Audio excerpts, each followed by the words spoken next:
When security cameras on Michigan Avenue captured Michael Jordan's black SUV pulling over on a freezing December night, nobody expected what happened next. While hundreds of people walked past a homeless man lying motionless on the frozen sidewalk, the basketball legend did something that shocked the world. He stopped. Michael Jordan, worth over $2 billion, got out of his car, knelt down on that dirty, frozen concrete, and took off his $1,000 coat to cover a dying stranger. But here's what nobody knows. As paramedics loaded the homeless man into the ambulance, he grabbed Jordan's wrist with surprising strength and whispered something directly into his ear. Whatever that man said made Michael Jordan's eyes go wide with complete shock. His mouth fell open. He stared at this homeless stranger like he'd just seen a ghost. What could a homeless man possibly say to make a billionaire legend react like that? What secret connected these two men that nobody in that crowd could have imagined? And why did Michael Jordan refuse to leave that ambulance, riding all the way to the hospital with a man whose name he didn't even know? The answer will blow your mind. This isn't just a story about a celebrity doing a good deed. This is a story about a father who lost everything, a daughter who never stopped believing, and a moment 20 years in the making that nobody saw coming. Stay tuned, because what you're about to discover will change how you see second chances forever. The truth behind that whisper, you won't believe it until you hear the whole story. The security cameras on Michigan Avenue captured everything. It was 6:47 p.m. on a frozen December evening in downtown Chicago. Holiday lights twinkled along the magnificent mile, and shoppers hurried past store windows filled with decorations and expensive gifts. Everyone walked quickly, heads down against the bitter wind that whipped off Lake Michigan. Nobody stopped. Nobody looked down, except one man. A homeless man lay crumpled on the sidewalk near the corner of Michigan and Pearson Street. His name was Vincent Hayes, though nobody knew that then. To the hundreds of people who passed him that evening, he was invisible. Just another person the city had forgotten. Vincent's thin jacket was no match for the 18-degree temperature. His lips had turned blue. His body shook violently, then went still. Ice crystals formed in his gray beard. He had collapsed 20 minutes earlier, and not a single person had called for help. The cameras kept recording. People walked around him like he was a pile of trash. Some glanced down with pity. Others looked away quickly, pretending they hadn't seen anything at all. A woman pulled her child closer and hurried past. A businessman in an expensive coat stepped over Vincent's legs without breaking stride. Then, at 6:47 p.m. exactly, a black SUV with tinted windows pulled up to the curb. The driver's door opened. Michael Jordan stepped onto the sidewalk. He wore a long black cashmere coat that probably cost more than most people's monthly rent. His shoes were polished leather.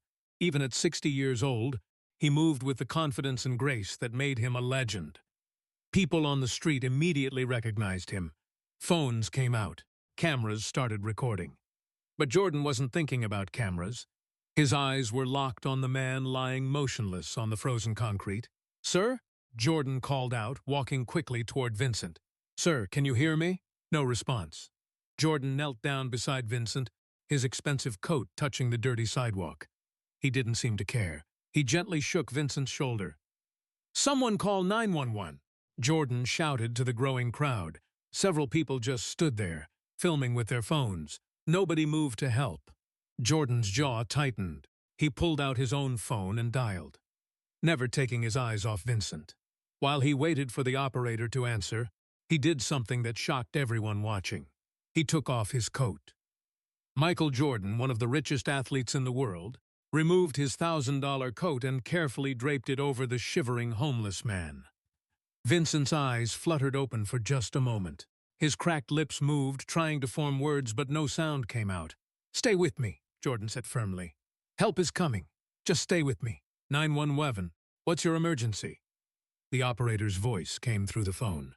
"I'm at Michigan and Pearson. There's a man here who's collapsed. He's hypothermic and barely responsive. We need an ambulance immediately." Jordan's voice was calm but urgent. "This is Michael Jordan. I'll stay on the line until they arrive." The operator seemed stunned for a moment. "Mr. Jordan, is this really?" "Yes. Now please send help. Fast." By now, a large crowd had gathered. At least 20 phones were pointed at the scene. People whispered to each other. Social media posts were already going viral. But Jordan ignored all of it. He sat down on the cold sidewalk beside Vincent, one hand on his shoulder, keeping him warm and connected. "What's your name?" Jordan asked gently. Vincent's eyes opened again, just slightly. His lips trembled. "Vincent," he whispered. "Vincent, that's a good name. I'm Michael. The ambulance is coming, Vincent. You're going to be okay. Do you understand me? You're going to be okay." A tear rolled down Vincent's weathered cheek. He tried to speak again, but the words wouldn't come. Jordan noticed something clutched in Vincent's hand, a worn photograph, protected inside a plastic bag. Even in his collapsed state, Vincent held onto it like it was precious treasure. Jordan didn't try to take it. He just held Vincent's other hand and kept talking to him, keeping him conscious. "Stay with me, Vincent. Keep your eyes open. Tell me about that picture. Is that your family?" Vincent's lips moved. "My daughter. Your daughter," Jordan repeated softly. "She's beautiful. What's her name?" "Sophie. Sophie. That's a beautiful name. Does Sophie know where you are, Vincent?" Vincent's face crumpled with pain that had nothing to do with the cold. He shook his head slightly. Fresh tears froze on his cheeks. Jordan squeezed his hand tighter. "We're going to fix that. I promise you, Vincent, we're going to fix that." In the distance, sirens wailed. The ambulance was close. Jordan stayed exactly where he was, sitting on the frozen sidewalk in his expensive suit, holding a stranger's hand. The paramedics arrived 4 minutes later. They rushed over with their equipment, immediately checking Vincent's vital signs and preparing him for transport. Jordan stepped back to give them room, but didn't leave. "His name is Vincent," Jordan told the paramedics. "He has a daughter named Sophie. He's been out here too long." "We've got him, sir," one paramedic said, recognizing Jordan but staying professional. "His core temperature is dangerously low. We need to get him to Northwestern Memorial right away." They lifted Vincent onto a stretcher and wrapped him in heated blankets. As they prepared to load him into the ambulance, something happened that the cameras barely caught. Vincent's hand shot out from under the blankets and grabbed Jordan's wrist. His eyes opened wide, suddenly focused. With surprising strength, he pulled Jordan closer.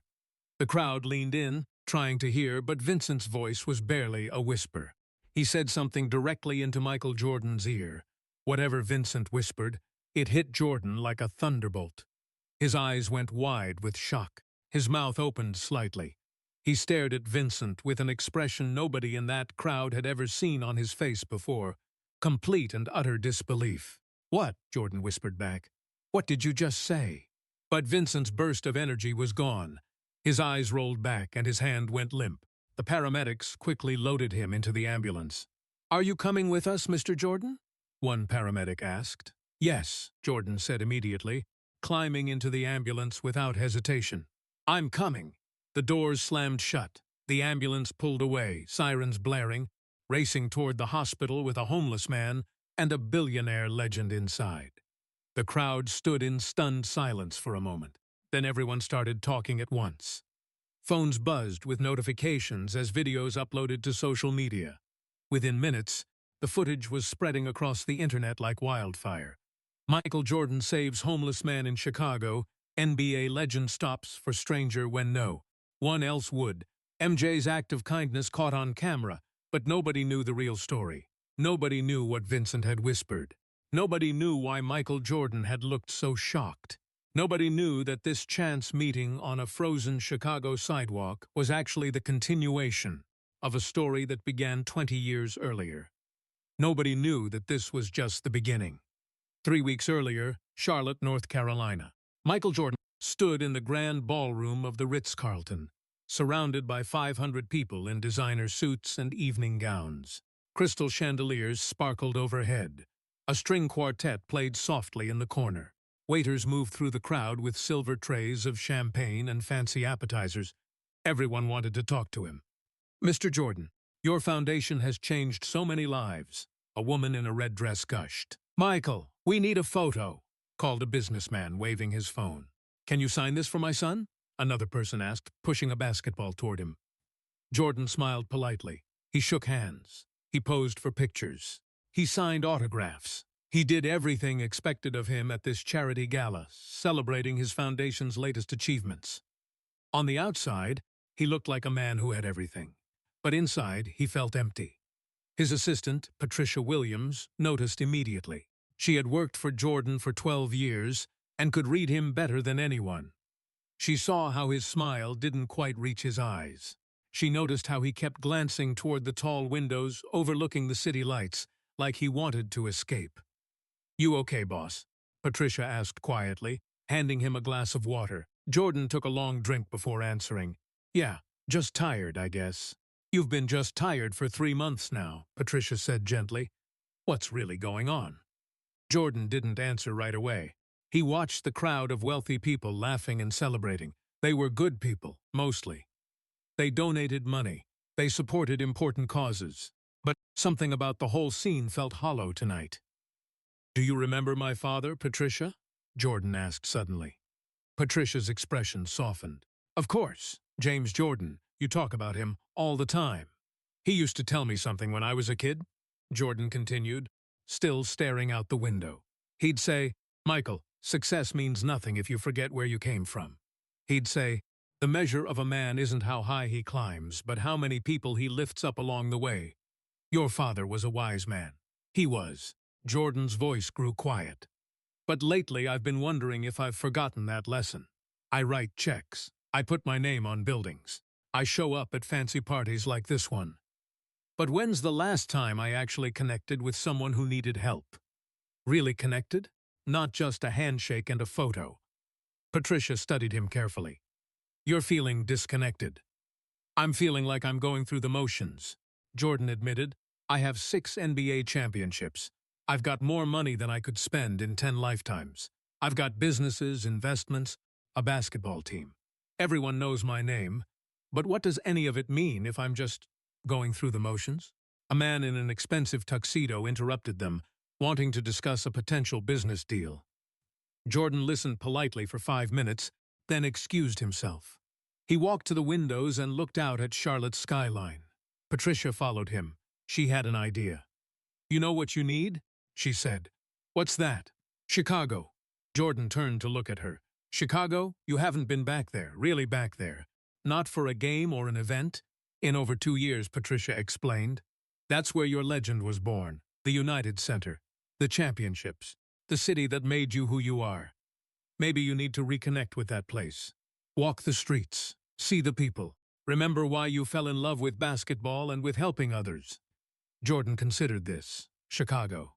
The city of his greatest triumphs and his deepest pain. His father had been murdered there in 1993. But Chicago was also where he'd won 6 championships. Where he'd become more than just a basketball player. He'd become a symbol of excellence and determination. "No security detail," Jordan said suddenly. "No press announcements, no schedule. I just want to walk around like a normal person. Well, as normal as I can be." Patricia smiled. "I'll arrange everything. When do you want to leave?" "Tomorrow." "Tomorrow?" "But you have 3 meetings." "And cancel them," Jordan said firmly. "You're right, Patricia. I need this. I need to remember what matters, before I lose sight of it completely." That night, Jordan couldn't sleep. He lay in his hotel room, staring at the ceiling, thinking about his father. James Jordan had been his best friend, his mentor, his anchor. When his father was murdered during a robbery attempt in 1993, Michael had nearly lost himself. He'd retired from basketball, trying to honor his father's dream by playing baseball instead. But basketball had called him back. The game had saved him, giving him purpose when grief threatened to drown him. Now, 30 years later, Jordan realized he was drifting again. Not from grief this time, but from comfort, from success, from the cushion of wealth that separated him from the real world. His father's voice echoed in his memory. "Michael, don't ever let money or fame make you forget that you're just a man. Stay humble. Stay hungry. Stay connected to real people living real lives." Jordan grabbed his phone and texted Patricia, "Make it happen. Chicago. No entourage. Just me and you. I need to find something I've lost." Patricia texted back immediately. "Already booking flights. We leave at 10 a.m. The next morning, Jordan boarded his private jet feeling something he hadn't felt in months: anticipation. As the plane lifted off from Charlotte, he looked down at the city growing smaller below him. "Where are we staying?" Patricia asked, reviewing her tablet. "Not the peninsula. Not the Four Seasons," Jordan said. "Book us something normal. A nice hotel, but not where celebrities usually stay. I want to move around the city without a scene everywhere I go." Patricia raised an eyebrow but nodded. "Okay, boss. Normal it is." As the plane flew north towards Chicago, Jordan pulled out his phone and scrolled through news articles about his foundation's work. Programs for at-risk youth, basketball camps, scholarships, all good things, all important. But his father's words kept echoing. The measure of a man isn't how high he climbs, but how many people he lifts up along the way. Jordan realized something important. He'd been lifting people up from a distance, writing checks, making speeches. But when was the last time he'd actually gotten down in the trenches with someone who was struggling? When was the last time he'd looked someone in the eye and said, "I see you, I'm here, let me help"? He thought about his early days in Chicago, before the championships, before the fame exploded, when he was just a young player with big dreams, walking through neighborhoods, meeting fans, connecting with regular people who supported him. Somewhere along the way, the walls had gone up, the security had increased, the distance had grown, and he'd lost something precious. The connection to the real world, to real struggles, to the people his foundation was supposed to help. "Patricia," Jordan said as the plane began its descent into Chicago, "I want to do something different this trip." "Different how?"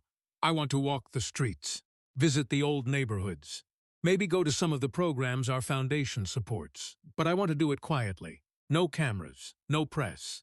I just want to see how real people are living, maybe volunteer somewhere. Get my hands dirty." Patricia smiled. "Now that sounds like the Michael Jordan your father raised." Jordan looked out the window as Chicago came into view. The city sparkled in the afternoon sun, Lake Michigan stretching out like a blue mirror. Somewhere down there, in those streets and neighborhoods, real life was happening. Real struggles, real pain, real hope. He didn't know it yet, but in 3 weeks, on a frozen December evening, he would find exactly what he was looking for. He would remember what it meant to truly help someone. He would reconnect with his father's values in a way he never expected. And it would all start with a man lying on a sidewalk that everyone else ignored. The plane touched down at Chicago O'Hare International Airport. Jordan gathered his things, feeling more alive than he had in months. "Ready to rediscover Chicago?" Patricia asked. Jordan smiled. "More than ready. Let's go find what I've been missing." He had no idea that what he was missing would find him first. 15 years earlier, south side of Chicago, Vincent Hayes stood in the gymnasium of Martin Luther King Jr. High School, watching his basketball team run drills. The squeaking of sneakers on polished wood echoed through the space. Sweat and determination filled the air. "Marcus, keep your elbow in," Vincent called out. "Remember what we practiced." A tall teenager adjusted his shooting form and sank a perfect jump shot. The boy's face lit up with pride. "That's it," Vincent cheered. "Now you've got it." Vincent was 42 years old then, with dark hair just starting to gray at the temples. He had strong hands and kind eyes. Every student at King High School knew Coach Hayes. More importantly, every student trusted him. He wasn't just a basketball coach. He was a counselor, a mentor, and sometimes a father figure to kids who needed one. He helped players with their homework. He drove them home when their parents couldn't pick them up. He showed up at their houses when they were in trouble, talking to them and their families for hours. "Basketball is just a game," Vincent often told his players. "But discipline, teamwork, and respect, those lessons last forever. That's what I'm really teaching you." His teams won championships, but Vincent was most proud of his graduation rate. 98% of his players finished high school. 75% went to college. In a neighborhood where many kids dropped out, those numbers were remarkable. After practice that day, Vincent drove home to his small house in Bronzeville. His wife, Elena, was in the kitchen making dinner. The smell of her famous chicken and rice filled the house. "How was practice?" Elena asked, kissing his cheek. "Good. Marcus finally got his jump shot right." That kid's going to get a scholarship if he keeps working. You say that about all your players, Elena teased, because it's true about all of them. They just need someone to believe in them. Their daughter Sophie came running down the stairs. She was 8 years old, with her mother's bright smile and her father's competitive spirit. She wore a Michael Jordan jersey, number 23. That was 3 sizes too big. "Daddy, will you play basketball with me before dinner?" Vincent scooped her up and spun her around. "Always, baby girl. Always." They went to the driveway where Vincent had installed a small basketball hoop. Sophie dribbled the ball with determination, her tongue sticking out just like Michael Jordan did when he played. "Remember what I taught you," Vincent said. "Eyes on the rim, bend your knees, follow through." Sophie shot the ball. It bounced off the rim. "Almost," Vincent encouraged. "Try again, champions don't quit." Sophie tried 15 more times. On the 16th shot, the ball swished through the net. She jumped up and down, screaming with joy. Vincent picked her up and spun her around again. "That's my girl. You're going to be better than Michael Jordan someday." Aina watched from the doorway, smiling. She had no way of knowing that this perfect moment, this happy, ordinary evening, would be one of the last peaceful memories they'd ever share. 3 months later, everything changed. Elena was driving home from her nursing shift at the hospital. It was raining hard. The roads were slick. A drunk driver ran a red light at the intersection of 47th and King Drive. The crash killed Elena instantly. Vincent got the phone call at midnight. For a moment, his brain couldn't process the words. Elena was gone, his wife, his best friend, the mother of his daughter, just gone. At the funeral, Vincent held Sophie's hand while she sobbed.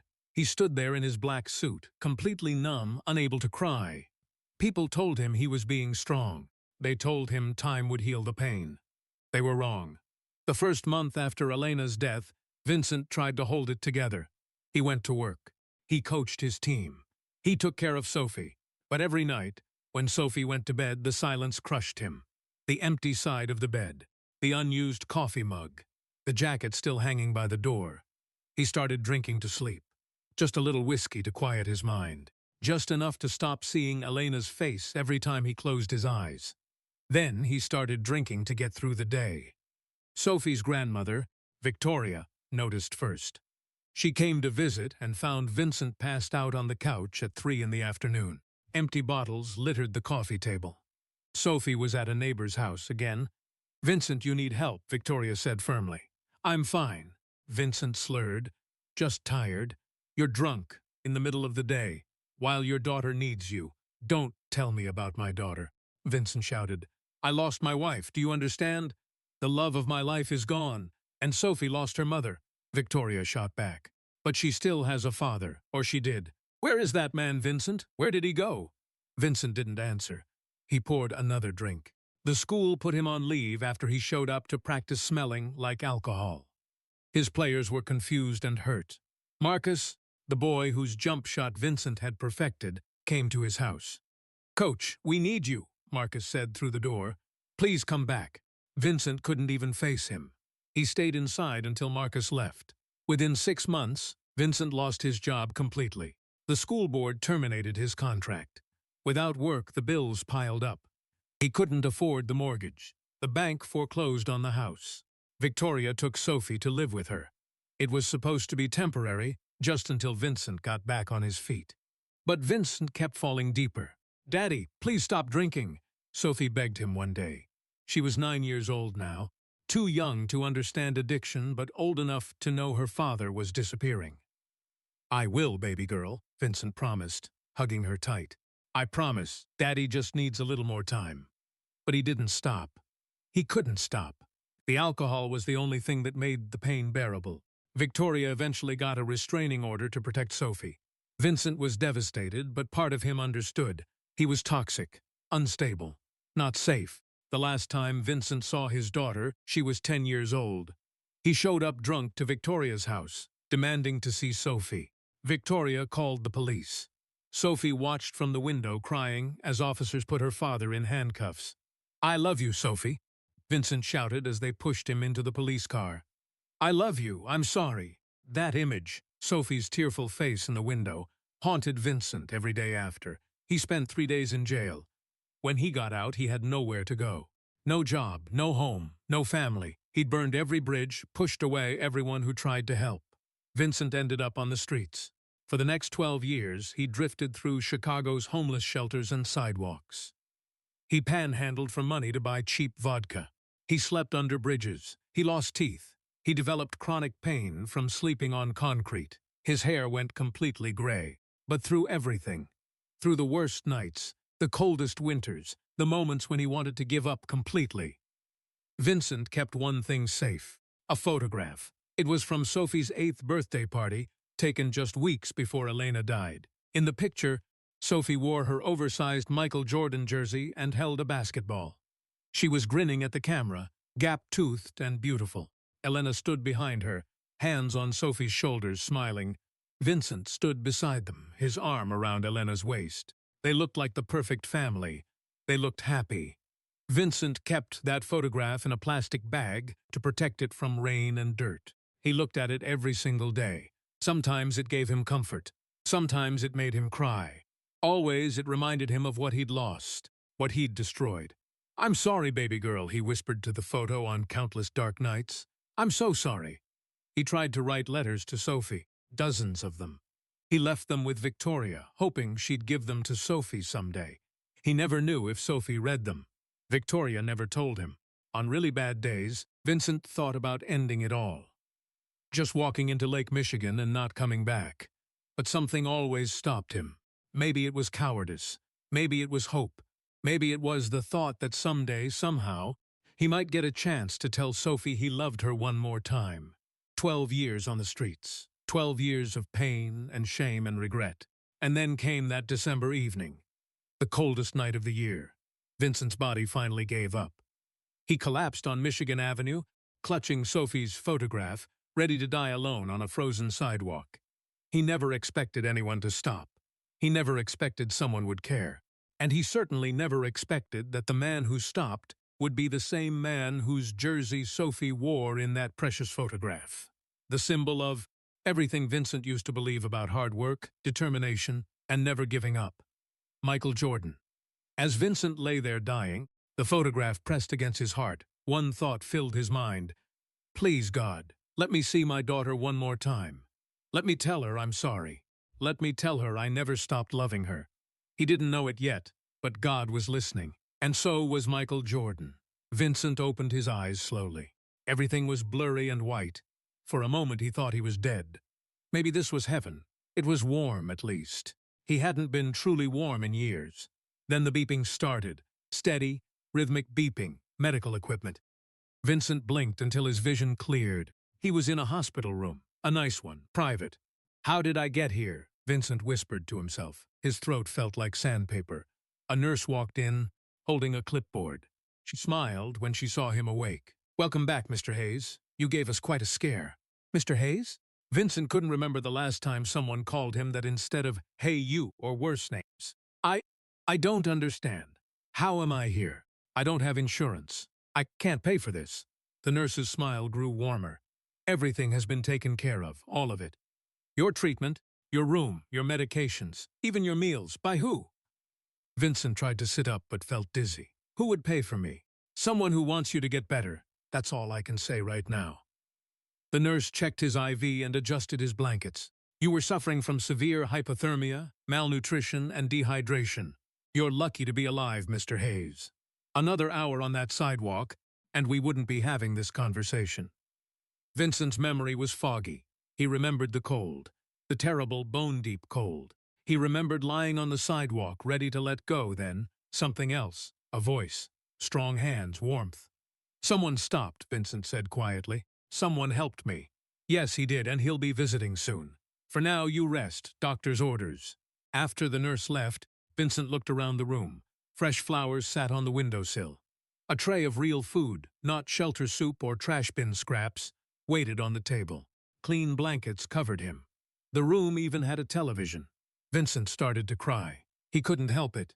How many years had it been since anyone treated him like a human being? Since anyone cared whether he lived or died? Then he noticed something on the bedside table. His photograph.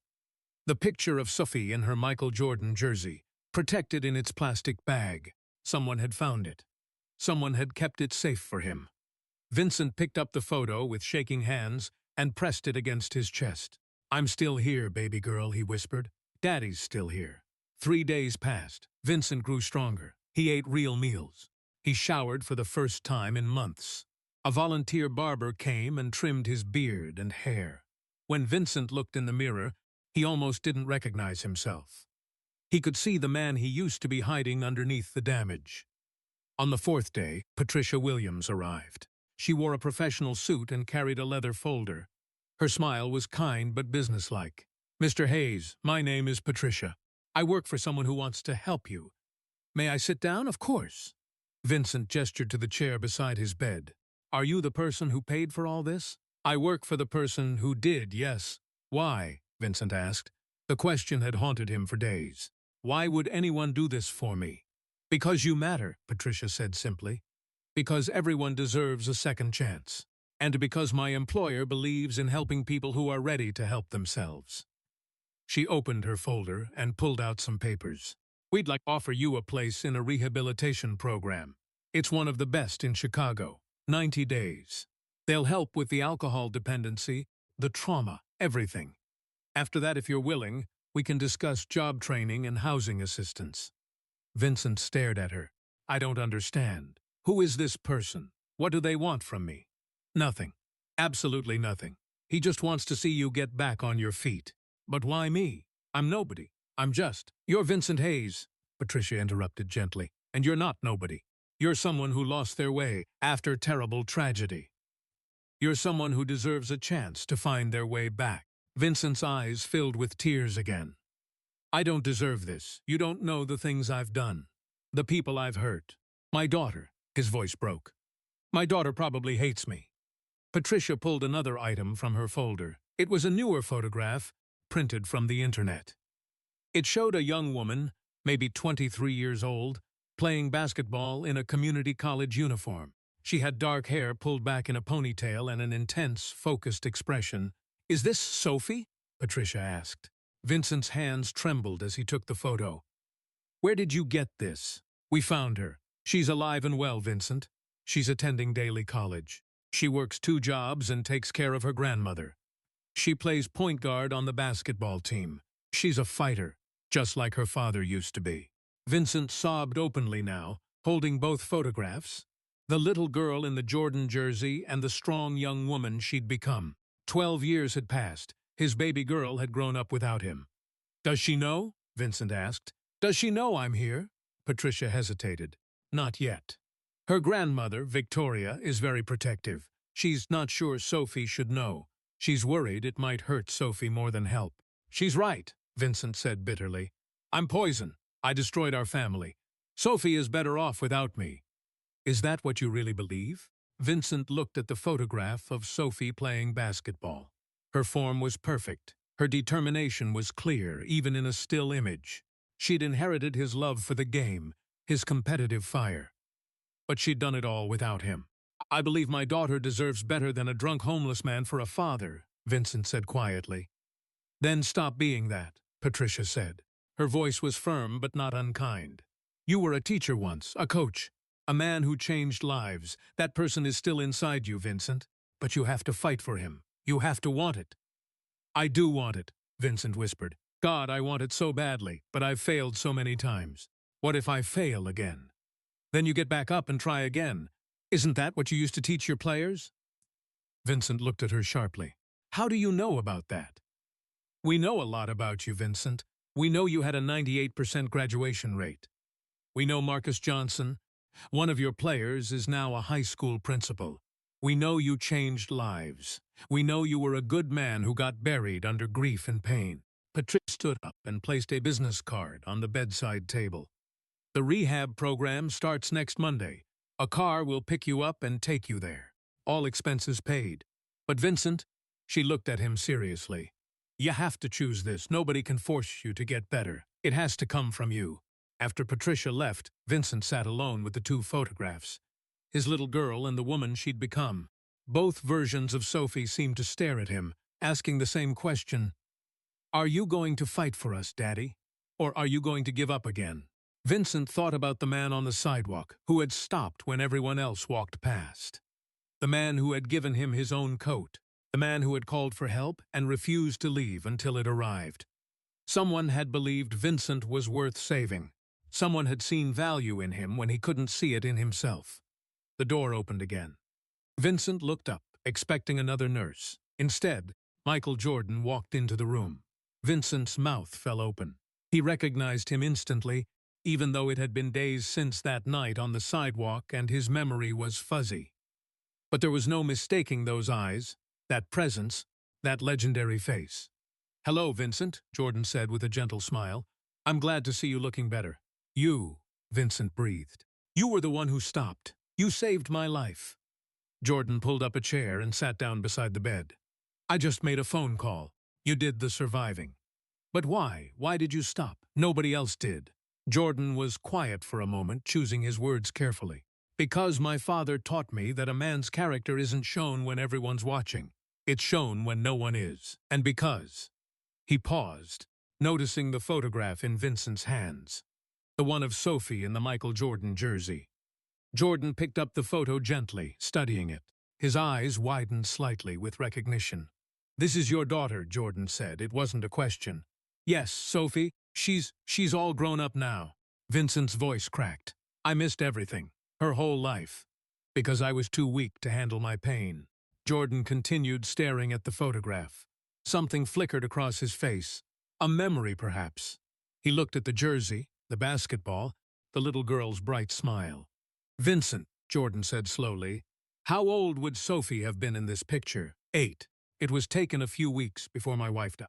Before I lost everything." Jordan's expression changed. A realization was dawning. 1995? Yes. Why? Jordan stood up and walked to the window, still holding the photograph. He was silent for a long moment. When he turned back around, his eyes were intense. "I ran a youth basketball camp in Chicago in the summer of 1995, Jordan said. "It was right after my father's death, when I was trying to find meaning beyond basketball. We had 200 kids come through that program." Vincent's heart started beating faster. Sophie went to a basketball camp that summer. She talked about it for months. She said Michael Jordan himself had coached her, had told her she could be anything if she worked hard enough. She never forgot it. Jordan sat back down heavily. "I remember," he said quietly. "I remember a little girl with braids and a gap-toothed smile who played with more heart than some professionals I knew. I remember telling her she had something special. I remember." He looked at Vincent directly. "I remember her name was Sophie." Vincent stared at Jordan in disbelief. "You remember my daughter?" "Your daughter is one of the reasons I started my foundation," Jordan said. His voice was thick with emotion. "Kids like her, kids with talent and heart, who just needed someone to believe in them. After that summer, I promised myself I'd do more than just play basketball, I'd actually change lives." The two men sat in stunned silence. The connection between them suddenly felt cosmic, impossible, meant to be. "That night on the sidewalk," Jordan continued, "when you grabbed my hand in the ambulance. Do you remember what you said to me?" Vincent shook his head. "It's all fuzzy. I was barely conscious. You said you coached my daughter, Sophie Hayes. Chicago, 1995. You told her she could be anything. She never forgot. That's what you whispered to me." Vincent's eyes widened. "I said that?" "Yes, and it hit me like a freight train. I went home and searched through every record I could find from that camp. I found her name, Sophie Hayes, 8 years old, marked as exceptional talent and attitude." Jordan leaned forward. "Vincent, I didn't stop on that sidewalk just because you needed help. I mean, I would have anyway. But when you told me about Sophie, when I realized who you were, I knew I had to do more than just save your life. I had to help you get it back." Vincent was crying now, overwhelmed by the impossible connection. "You inspired my daughter. You gave her hope. And now you're trying to save her father." "No," Jordan corrected gently. "I'm giving you the tools. But you have to save yourself. For Sophie. For the man you used to be. For the man you still can be." Jordan stood and placed the photograph back in Vincent's hands. "I'm not going to lie to you. This is going to be hard. Rehab is brutal. Getting sober is a fight every single day. And winning back your daughter's trust, that might be the hardest battle of all. I know, Vincent said. But I didn't win 6 championships by quitting when things got tough, Jordan continued. And you didn't get a 98% graduation rate by giving up on kids who struggled. We're both fighters, Vincent. We've just been fighting different battles. Jordan walked toward the door, then turned back one last time. The car picks you up Monday morning, 9 a.m. Don't make me come looking for you. He smiled slightly. And Vincent, your daughter still has that jersey. Patricia found out. She keeps it in her closet. She's never thrown it away. After Jordan left, Vincent sat alone with Sophie's photograph pressed against his heart. For the first time in 12 years, he felt something he thought was gone forever. Hope. I'm coming back, baby girl, Vincent whispered to the photo. Daddy's going to fight his way back to you, I promise. This time he meant it. Monday morning arrived too quickly. Vincent sat on the edge of his hospital bed at 8:45 a.m., dressed in new clothes Patricia had brought him. Simple jeans, a warm sweater, and a winter coat. Everything fit perfectly. Everything was clean. His hands shook as he tied his shoes. You can do this, he whispered to himself. You can do this. But doubt crept in like an old friend. How many times had he promised to get better? How many times had he failed? What made this time different? The photograph of Sophie sat in his pocket, pressed close to his heart. That was what made it different. Michael Jordan had given him more than a second chance. He'd given him a reason to fight. At exactly 9 o'clock, a black car pulled up to the hospital entrance. The driver, a kind-faced man named Robert, helped Vincent with his small bag of belongings. Ready for this, Mr. Hayes? Robert asked. Vincent took a deep breath. As ready as I'll ever be. The rehabilitation center was in a quiet neighborhood on the north side of Chicago. It looked more like a college campus than a hospital. Trees lined the walkways. The buildings were modern and clean. Nothing about it screamed, treatment facility for broken people. A counselor named Dr. Sarah Martinez met Vincent at the entrance. She was in her 40s, with warm brown eyes and a firm handshake. Welcome, Vincent. We're glad you're here. Thank you for having me, Vincent said nervously. I'm not sure I belong in a place this nice. Everyone here belongs, Doctor. Martinez said firmly. We don't judge, we don't shame, we just help people heal. That's our only job. The first week was the hardest. Vincent's body rebelled against sobriety. He sweated through his sheets at night. His hands trembled constantly. Nausea hit him in waves.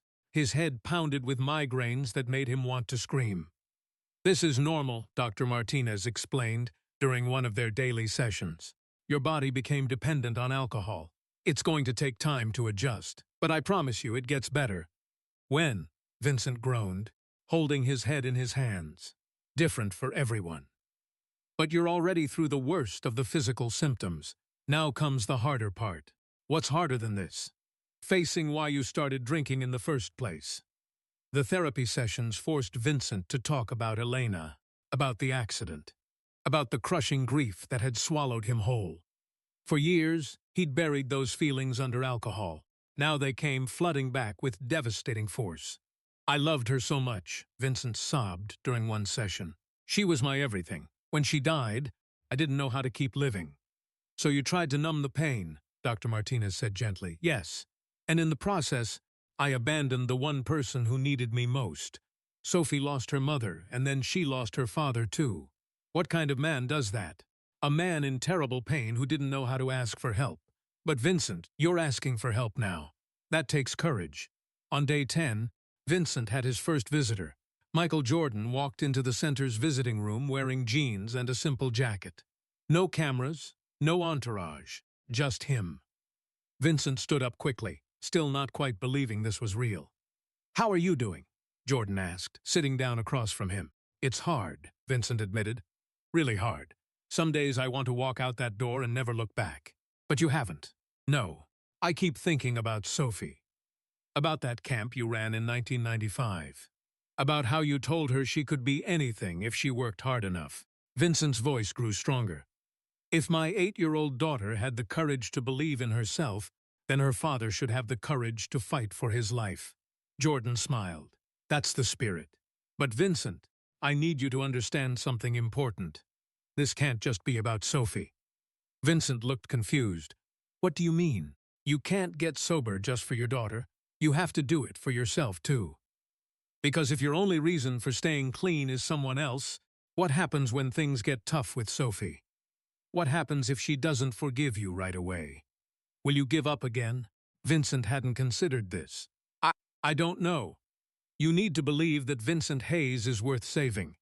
Not because of who your daughter is. Not because of who you used to be. But because of who you are right now, today, in this moment. You have value, Vincent. Just as you are. Those words hit Vincent like a punch to the chest. When was the last time he'd believed he had value? When was the last time he'd thought of himself as anything other than a failure, a drunk, a waste of space? I don't know if I can believe that, Vincent whispered. Then let me believe it for you, Jordan said. Until you're strong enough to believe it yourself. Deal? Vincent nodded, unable to speak. Jordan visited 3 more times over the next month. Sometimes they talked about basketball. Sometimes they talked about loss. Jordan sharing stories about his father's death and how he'd struggled with grief, too. Sometimes they just sat in comfortable silence, 2 men who understood pain. After my father was murdered, Jordan told Vincent during one visit, I retired from basketball. I thought I could run away from the grief by doing something completely different. I played baseball for almost 2 years. I remember that, Vincent said. Everyone thought you were crazy. Maybe I was. But I needed to learn something important. You can't run from pain. It follows you everywhere. The only way through it is, well, through it. You have to feel it, process it, and then decide how you're going to move forward. How did you move forward? I came back to basketball. I realized my father wouldn't want me to quit. He'd want me to honor his memory by being the best version of myself. So I came back and won 3 more championships. Jordan leaned forward. But here's the secret, Vincent. Those last 3 championships meant more than the first 3. Because I won them after loss, after tragedy. I won them by fighting through the pain instead of running from it. Vincent absorbed these words. You think I can win my own championship? I know you can. But your championship isn't a trophy. It's your life back. It's your daughter back. It's looking in the mirror and being proud of the man you see. By week 8, Vincent was a different person. The physical symptoms had faded. His hands no longer shook. His eyes were clear. He'd gained 15 pounds of healthy weight. But more importantly, something had shifted inside him. He started helping other people in the program. When new residents arrived, sick and scared and ashamed, Vincent sat with them. He shared his story. He offered encouragement. He became a mentor again, just like he used to be. Dr. Martinez noticed the change. You're finding your purpose again, she observed during a session. I forgot how good it feels to help people, Vincent said. When I was coaching, that's what I loved most. Seeing kids believe in themselves, watching them grow stronger. That's who you really are, Vincent. Not the addiction. Not the mistakes. This man right here, the one who helps others, that's the real you. During week 9, Patricia visited with news. We found Sophie's basketball schedule, she told Vincent. Her team plays every Tuesday and Thursday night at Daly College. The games are open to the public. Vincent's heart raced. Why are you telling me this? Because you'll be graduating from this program in 2 weeks. And because I think you should go watch her play. Not to approach her, just to see her. To remind yourself what you're fighting for. Does she know I'm here? Does she know I'm getting help? Her grandmother knows. Victoria is cautiously optimistic. She's not ready for you to contact Sophie directly. But she didn't say you couldn't watch from a distance. Vincent thought about this carefully.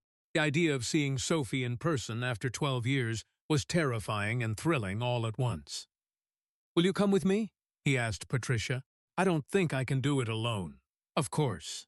On a cold Tuesday evening in late February, Vincent stood outside the Daly College gymnasium. His heart pounded so hard he thought it might burst. Patricia stood beside him, offering silent support. You don't have to go in, Patricia said gently. We can leave right now if you're not ready. Vincent looked at the building. Inside, his daughter was warming up for a game. His baby girl, now 23 years old, playing the sport he'd taught her to love. I'm ready, Vincent said. I need to see her. They walked inside and sat in the back row of the bleachers. The gym was small, with maybe 50 people scattered throughout the seats. The Daly College team was running layup drills, and there she was. Number 7, Sophie Hayes. Vincent's vision blurred with tears. She was beautiful, tall and athletic like her mother, but with his intensity and focus. She moved across the court with grace and confidence, calling out plays to her teammates, encouraging them. She was a leader, just like he used to be. The game started. Vincent watched every second, hardly breathing. Sophie played point guard, running the offense with intelligence and poise. She wasn't the best player on the court. Her shot was a bit rough. Her defense could be tighter, but she played with more heart than anyone else. "That's my girl," Vincent whispered, tears streaming down his face. "That's my baby girl." Sophie drove to the basket and scored on a tough layup. As she ran back on defense, Vincent saw it. The tongue sticking out slightly, just like Michael Jordan used to do. Just like Vincent had done when he played. She'd kept that habit. After all these years, after everything, she still played like her father had taught her. In that moment, sitting in the back row of a small college gym, Vincent made a promise to himself. Not just to get sober, not just to stay clean, but to become a man worthy of being Sophie's father again. The game ended. Daly College won by 8 points. Sophie high-fived her teammates and headed toward the locker room. For just a moment, she glanced up at the stands, scanning the crowd. Vincent held his breath. Did she see him? Did she recognize him? But Sophie's eyes moved past him without recognition. Why would she look for a father she hadn't seen in 12 years? Patricia touched Vincent's arm gently. "Ready to go." Vincent wiped his eyes and nodded. As they walked out of the gym, his phone buzzed. A text from Michael Jordan. "How did it go?" Vincent typed back. "I saw her. She's amazing. I have to get her back, Michael. I have to be her father again." Jordan's response came immediately. "Then graduate from that program, get a job, build a life worth inviting her back into. Show her through actions, not words. Champions don't talk. They do." Vincent looked at the message for a long time. Then he walked to his car with new determination in his steps. 2 weeks later, Vincent Hayes graduated from the 90-day rehabilitation program with perfect attendance and completion of all requirements. Dr. Martinez shook his hand proudly. "You did it, Vincent. You should be very proud." "This is just the beginning," Vincent said. "Now comes the real work." In the audience, clapping louder than anyone else, was Michael Jordan. After the ceremony, Jordan approached with a serious expression. "I have something for you," Jordan said, handing Vincent an envelope. Inside was a job offer. Assistant maintenance supervisor at the Jordan Foundation's youth basketball facility on the south side of Chicago. The pay was modest but fair. It included health insurance and an apartment stipend. "It's not glamorous," Jordan said, "but it's honest work. And you'll be around basketball again. Around kids who need positive role models. I think you're ready for that." Vincent stared at the paper, overwhelmed. "Why do you keep helping me?" "Because Sophie kept my jersey for 15 years, Jordan said simply. "Because your daughter believed in the message I taught her. That hard work and determination can overcome anything. Now I'm teaching her father the same lesson. Don't let me down, Vincent. And more importantly, don't let yourself down." Vincent shook Jordan's hand firmly. "I won't. I promise you I won't." That night, alone in his new apartment, the first place he'd called home in 12 years. Vincent looked at Sophie's photograph one more time. "I'm coming back, baby girl," he whispered, slowly, carefully. "But I'm coming back to you. And this time, I'm going to be the father you deserved all along." He placed the photograph on his nightstand, where he could see it every morning when he woke up. His second chance had begun. Now he just had to prove he deserved it. Vincent started his new job on a Monday morning in early March. The Jordan Foundation Youth Center was a beautiful facility on Chicago's South Side. Inside, there were 3 full basketball courts, a weight room, classrooms for tutoring, and offices for counselors. The walls were covered with motivational posters and photos of Michael Jordan's career. Vincent's job was simple. He maintained the building, fixed broken equipment, cleaned the courts, made sure everything ran smoothly. It wasn't the career he once had, but he approached it with dignity and purpose. "This is honest work," he reminded himself each morning. "Every job matters if you do it with pride." The kids at the center noticed him right away. Vincent was quiet and respectful, but the teenagers could tell he knew basketball. They watched how he studied their practices, how his eyes followed the ball, how he winced when someone used poor form. One afternoon, a basketball rolled near Vincent while he was mopping the court. A tall boy named DeMarco jogged over to retrieve it. "Thanks, Mr. Hayes," DeMarco said. "You're welcome. And DeMarco, keep your elbows straighter on that jump shot. You're pushing it too much from the side." DeMarco stopped and stared. "How did you know my name? And how did you see my shot from way over there?" Vincent smiled slightly. "I pay attention. And I used to coach basketball a long time ago." Word spread quickly. The maintenance man knew basketball, really knew it. By the end of Vincent's first week, the center's head coach, a young man named Coach Travis, approached him. "The kids are talking about you," Travis said. "They say you've been giving them tips." "I'm sorry," Vincent said quickly. "I didn't mean to step on your toes. I'll stop." No, that's not what I meant." Travis smiled. "I've watched you watch them. You've got a good eye. Would you be interested in helping out?" "Just informally. During practices, maybe offer some pointers?" Vincent's heart leaped. "Really? You'd trust me to do that?" "Mr. Jordan spoke highly of you. Said you used to be one of the best high school coaches in Chicago. Said you had a 98% graduation rate." Vincent felt his eyes water. Michael Jordan had told people about his past accomplishments, not his failures. "I'd be honored," Vincent said. That's how Vincent Hayes began coaching again. At first, it was just small suggestions during practice. Then Travis asked him to run drill sessions. Soon, Vincent was coaching defense while Travis handled offense. The boys responded to Vincent immediately. He was patient but firm, encouraging but honest. "Basketball is just a game," Vincent told them during water breaks. "But discipline, respect, and teamwork, those lessons last forever." He'd said those same words 15 years ago. They still felt true. One evening after practice, Vincent was cleaning up when he heard a familiar voice. "You're a natural with these kids." He turned to see Michael Jordan leaning against the doorway, arms crossed, smiling. "Michael, I didn't know you were here. I come by once a week to check on things. I've been watching you work. You've found your purpose again, haven't you?" Vincent nodded. "These kids remind me why I became a coach in the first place. They need guidance. They need someone to believe in them." He paused. "Just like you believed in me. How are you feeling?" "Still sober. 123 days, Vincent said proudly. "I count every single one." Jordan walked onto the court and picked up a basketball. He dribbled it a few times, the sound echoing in the empty gym. "Have you thought about Sophie? About when you'll reach out to her?" Vincent's smile faded. "Every single day. But I'm scared, Michael. What if she refuses to see me? What if she hates me?"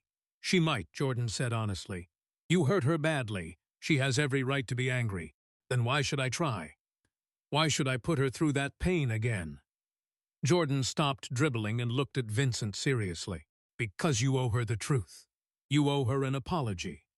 You owe her the chance to decide for herself whether she wants her father back in her life. You don't get to make that choice for her by staying away." Vincent knew Jordan was right, but knowing it and doing it were two different things. "I'm not ready yet," Vincent admitted. "I need to be stronger first. I need to have more to offer her than just apologies." Jordan nodded slowly. "Okay, but don't wait too long. Life doesn't give unlimited chances." 2 weeks later, Patricia called Vincent with news. "Sophie's grandmother, Victoria, wants to meet with you." Vincent's stomach dropped. "What, why?" She didn't say. But she agreed to meet at a coffee shop downtown. "This Saturday at 2 o'clock. Are you willing?" Vincent's hand started shaking. Victoria had been protecting Sophie from him for 12 years. What could she possibly want now? "I'll be there," Vincent said. Saturday came too quickly.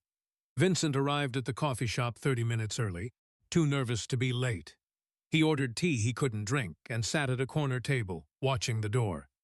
At exactly 2 o'clock, Victoria walked in. She was 73 now, her hair completely gray, moving slowly with a cane.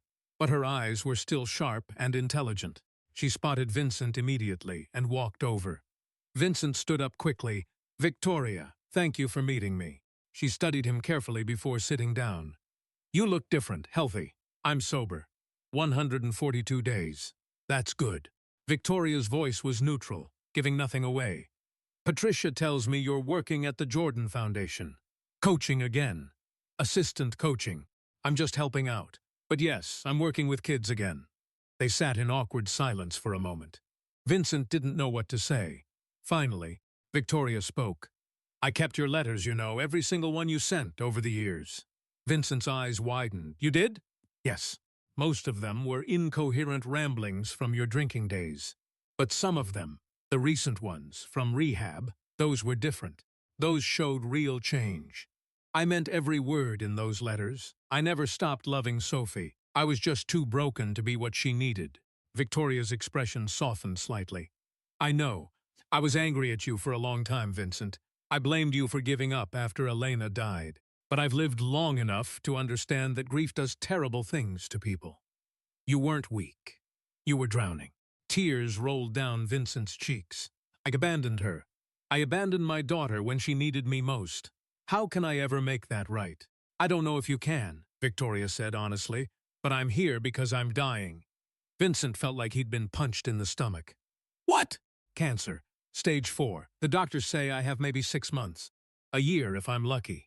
Victoria's voice remained steady. Sophie doesn't know yet. I wanted to tell you first. Why? Because when I'm gone, Sophie will be alone. She has friends, but no family except you. And she'll need family. Vincent. She'll need her father. Vincent put his head in his hands. She won't want me. She doesn't even know I'm alive. She knows, Victoria said quietly. Vincent looked up sharply. What? I told her last week. I showed her your recent letters. I told her about the rehab, about your job, about Michael Jordan helping you. Victoria paused. She didn't respond well. What did she say? She said he's dead to me. He made his choice 12 years ago. Then she locked herself in her room and cried for 3 hours. Vincent's heart shattered. Then why are you telling me this?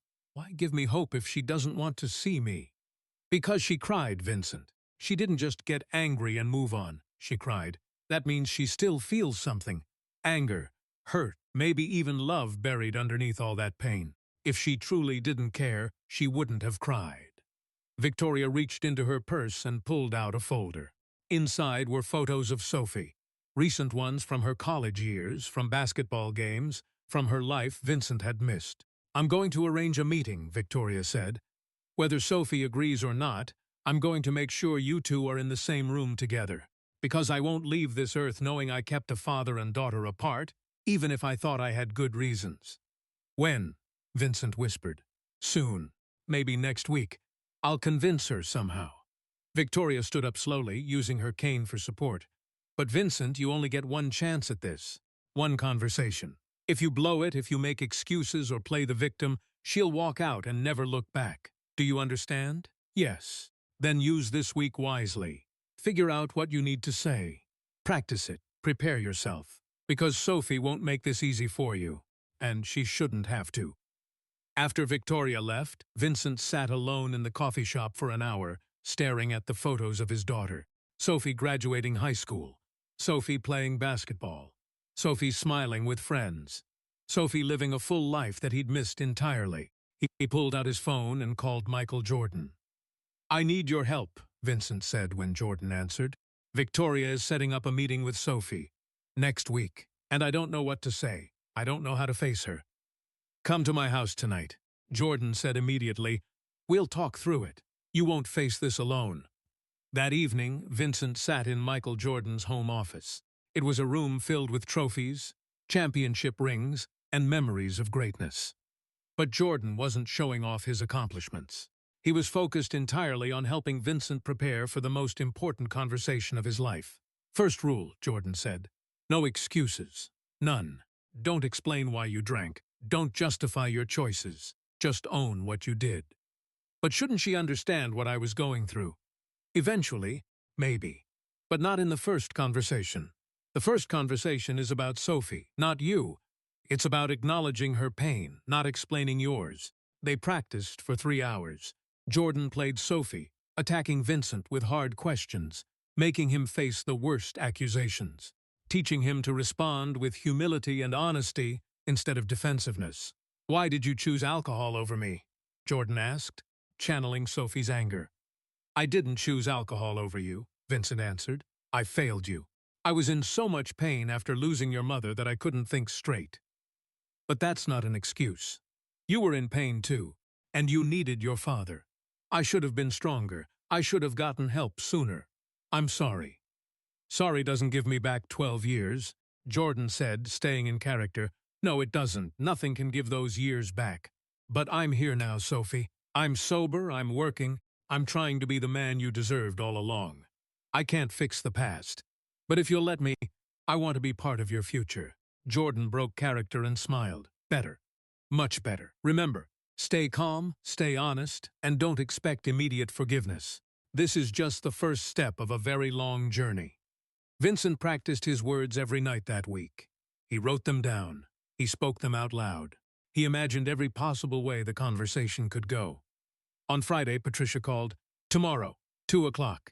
The community center gym where you used to coach. Victoria chose it deliberately, neutral ground, but meaningful. Sophie agreed to come, but she made Victoria promise it would only be 30 minutes. That's all you get, Vincent. 30 minutes. Vincent barely slept that night. He woke up at dawn and looked at Sophie's photograph, the one from when she was 8, wearing the Michael Jordan jersey. Tomorrow I see you, he whispered to the picture. Tomorrow I tell you the truth. Tomorrow I try to earn your forgiveness, even if it takes the rest of my life. Saturday afternoon arrived. Vincent wore simple clothes, clean jeans and a button-down shirt, nothing fancy. He wanted Sophie to see him as he really was, not dressed up pretending to be someone he wasn't. Patricia drove him to the community center. They arrived early. The gym looked exactly as Vincent remembered it. The same wooden floors he used to pace during games. The same bleachers where parents cheered. The same basket where he'd taught hundreds of kids to shoot. This was where Vincent Hayes had been his best self, where he'd changed lives and built futures. This was where he'd been a man worth respecting. Now he had to prove he could be that man again. At 1:55, the door opened. Victoria walked in first, using her cane. Behind her, moving slowly, reluctantly, was Sophie. Vincent's breath caught in his throat. She was right there, his daughter. No longer 8 years old, with braids and a gap-toothed smile. Now she was 23, beautiful and strong, with her mother's face and his eyes. Sophie stopped near the door, arms crossed defensively. She looked at Vincent like he was a stranger. Worse, like he was a threat. Victoria gestured to the folding chairs she'd set up in the center of the court. Sit down, both of you. Talk. Sophie didn't move. I don't want to be here. I know, Victoria said gently, but you came anyway. That took courage. Now have the courage to listen. Sophie finally walked forward and sat down, keeping maximum distance from Vincent. She stared at the floor, refusing to make eye contact. Vincent sat down across from her, his heart pounding so hard he thought everyone could hear it. Victoria positioned herself near the bleachers, close enough to supervise but far enough to give them privacy. 30 minutes. That's all Vincent had. He looked at his daughter, this strong, wounded young woman who had every reason to hate him, and he began. Sophie, I don't expect you to forgive me. I don't expect you to want me in your life. I just need you to know the truth, all of it. And then you can decide what happens next. Sophie's jaw clenched, but she didn't interrupt. Vincent took a deep breath and continued. When your mother died, I died too. Not physically, but inside. I didn't know how to keep living without her. So I tried to numb the pain with alcohol. And in the process, I abandoned you. I abandoned my daughter when you needed me most. Sophie's hands gripped the edge of her chair, knuckles turning white. You lost your mother that day, Vincent said, his voice breaking. But you lost your father too. And that was my choice, my failure, my unforgivable mistake. Finally, Sophie looked up. Her eyes were filled with tears and rage. Why? She whispered. Why wasn't I enough? Why wasn't loving me enough to make you stop drinking? Vincent's heart shattered into 1,000 pieces.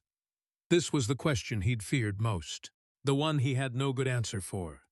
You were enough, he said through his own tears. You were always enough. But I couldn't see it through my pain. I couldn't see anything except my own grief. And by the time I realized what I'd lost, it was too late. You were gone. And I was alone with the consequences of my choices. Sophie stood up abruptly. I can't do this. This was a mistake. She turned to walk away. Vincent stood too, panic rising in his chest. This was it, his one chance. If she left now, she might never come back. Sophie, wait, please. Just let me say one more thing. Sophie stopped but didn't turn around. Her whole body was tense, ready to run. Vincent spoke to her back, knowing these might be the last words his daughter ever heard from him. I know I don't deserve your forgiveness. I know I can't fix what I broke. But I want you to know that I never stopped loving you. Not for one single day in 12 years. I kept your picture with me through everything. The streets, the shelters, the darkest nights. You were the reason I survived. And now you're the reason I'm fighting to be better. Sophie's shoulders shook. She was crying. I'm not asking you to let me back into your life, Vincent continued. I'm just asking you to know the truth. Your father loves you. He always has. He always will. Even if you never want to see him again, that will never change.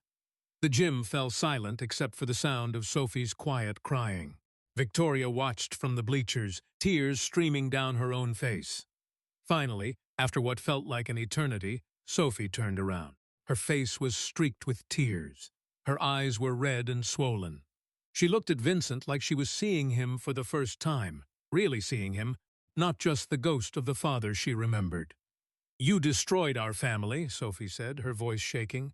Mom's death wasn't your fault, but what you did after, that was your choice. I needed a father and you disappeared. I know. I spent 12 years wondering if I did something wrong, if I wasn't good enough, if you left because you didn't love me. No, Sophie, no. You were perfect. You are perfect. I left because I was broken, not because of anything you did. Sophie wrapped her arms around herself, looking small and vulnerable despite her height. Grandma says you're sober now, that you have a job, that Michael Jordan helped you. Yes, all of that is true. Why should I believe you'll stay sober? You promised before. You promised 1,000 times. Vincent met her eyes directly. I can't prove it with words. I can only prove it with time. I'm 149 days sober. Tomorrow it'll be 150. I count every single day, Sophie. And I'll keep counting for the rest of my life. Sophie studied him for a long moment. Vincent could see her mother in her face. The same intelligence, the same ability to see right through lies and excuses. I'm not ready to forgive you, Sophie said finally. I understand. I'm not ready to call you Dad. I understand that too. But, Sophie paused, struggling with the words. But maybe I'm willing to see you again, just to talk. Nothing more than that. Hope exploded in Vincent's chest, but he kept his voice steady. I would be honored. Whenever you're ready. Whatever you're comfortable with. Sophie wiped her eyes with the back of her hand. I have a game on Tuesday. 7 o'clock, Daily College Gym. If you want to come watch, you can. But don't try to talk to me after. Just watch, that's all. I'll be there, Vincent promised. Sophie nodded once, then turned and walked toward the door. Victoria stood up to follow her, but paused to look back at Vincent. She mouthed 2 words, keep fighting. Then they were gone. Vincent stood alone in the empty gym, tears streaming down his face. The meeting hadn't gone perfectly. Sophie hadn't forgiven him. They hadn't embraced or reconciled, but she'd agreed to see him again. It was more than he deserved, and it was enough to keep fighting. Vincent pulled out his phone and texted Michael Jordan. She gave me another chance. A small one, but a chance. Jordan's response came immediately. Then don't waste it. Show her who you really are, one day at a time. Champions are made in moments like this. Vincent looked around the gym one more time. The place where he used to be great, where he used to change lives. I'm coming back, he whispered to the empty space. Not just as a coach, as a man, as a father. I'm coming back. And for the first time in 12 years, Vincent Hayes believed his own words. Tuesday evening, Vincent arrived at the Daily College Gym 45 minutes early. He sat in the same back row seat where he'd watched Sophie weeks earlier, when she didn't know he was there. This time felt different. This time, she knew. This time, she'd invited him. His hands trembled slightly as he waited. What if she changed her mind? What if she looked up and regretted asking him to come? Patricia sat beside him, offering quiet support. Breathe, Vincent. You're doing great. I'm terrified, he admitted. That's normal. You're rebuilding something precious that was broken. That's scary work. The teams came out for warm-ups. Vincent's eyes immediately found Sophie. Number 7, moving through layup drills with fluid confidence. She looked strong, focused, ready to compete. For just a moment, Sophie glanced toward the stands. Her eyes found Vincent in the back row. Their gazes locked for 2 heartbeats. Sophie's expression didn't change. No smile, no wave, but she didn't look away angry either. Then she turned back to her warm-ups. "She saw you," Patricia whispered, "and she didn't leave. That's progress." The game started. Vincent watched every possession with Coach's eyes, noticing things only a trained basketball mind would see. Sophie called good plays. She encouraged teammates. She dove for loose balls. Her shot was still inconsistent, but her heart was undeniable. In the second quarter, Sophie drove hard to the basket and got fouled. Hard. She hit the floor and stayed down for a moment, clutching her shoulder. Vince stood up instinctively, ready to rush down to the court. Patricia grabbed his arm. "Wait. Let the trainers handle it. You can't hover." "Not yet." Vincent forced himself to sit back down, his fists clenched with worry. Sophie got up slowly, shook off the pain, and walked to the free throw line. She made both shots. "Tough girl," Vincent said proudly. Just like her mother. The game was close, tied with 2 minutes left. Sophie brought the ball up the court, calling out a play. She passed to her teammate, set a screen, got the ball back, and took the shot. Swish. Daly College took the lead. The small crowd erupted in cheers. Vincent jumped to his feet, clapping loudly. He didn't care who noticed. That was his daughter down there, playing with courage and skill. She deserved to be celebrated. Daly College won by 4 points. After the final buzzer, Sophie's teammates hugged her and high-fived. Sophie was smiling, really smiling, and Vincent's heart soared seeing that joy on her face. As the team headed toward the locker room, Sophie glanced back one more time at the stands. Vincent raised his hand in a small wave. Sophie hesitated, then gave the tiniest nod before disappearing through the door. "Did you see that, Vincent?" asked Patricia excitedly. She nodded. "She acknowledged me." Patricia smiled. "Small victories, Vincent. Small victories add up." Over the next 3 weeks, Vincent attended every game. He always sat in the same back row seat. He never approached Sophie. He never tried to talk to her after games. He just watched, clapped, and let his presence speak for itself. Slowly, gradually, Sophie began to acknowledge him more. A quick glance, a brief nod. Once, after she made a particularly good play, she looked right at him, and Vincent could have sworn he saw the hint of a smile. Meanwhile, Vincent's work at the Jordan Foundation was going well. Coach Travis officially promoted him to assistant coach. Vincent now ran practices twice a week and helped with game planning. The boys on the team had grown to love him.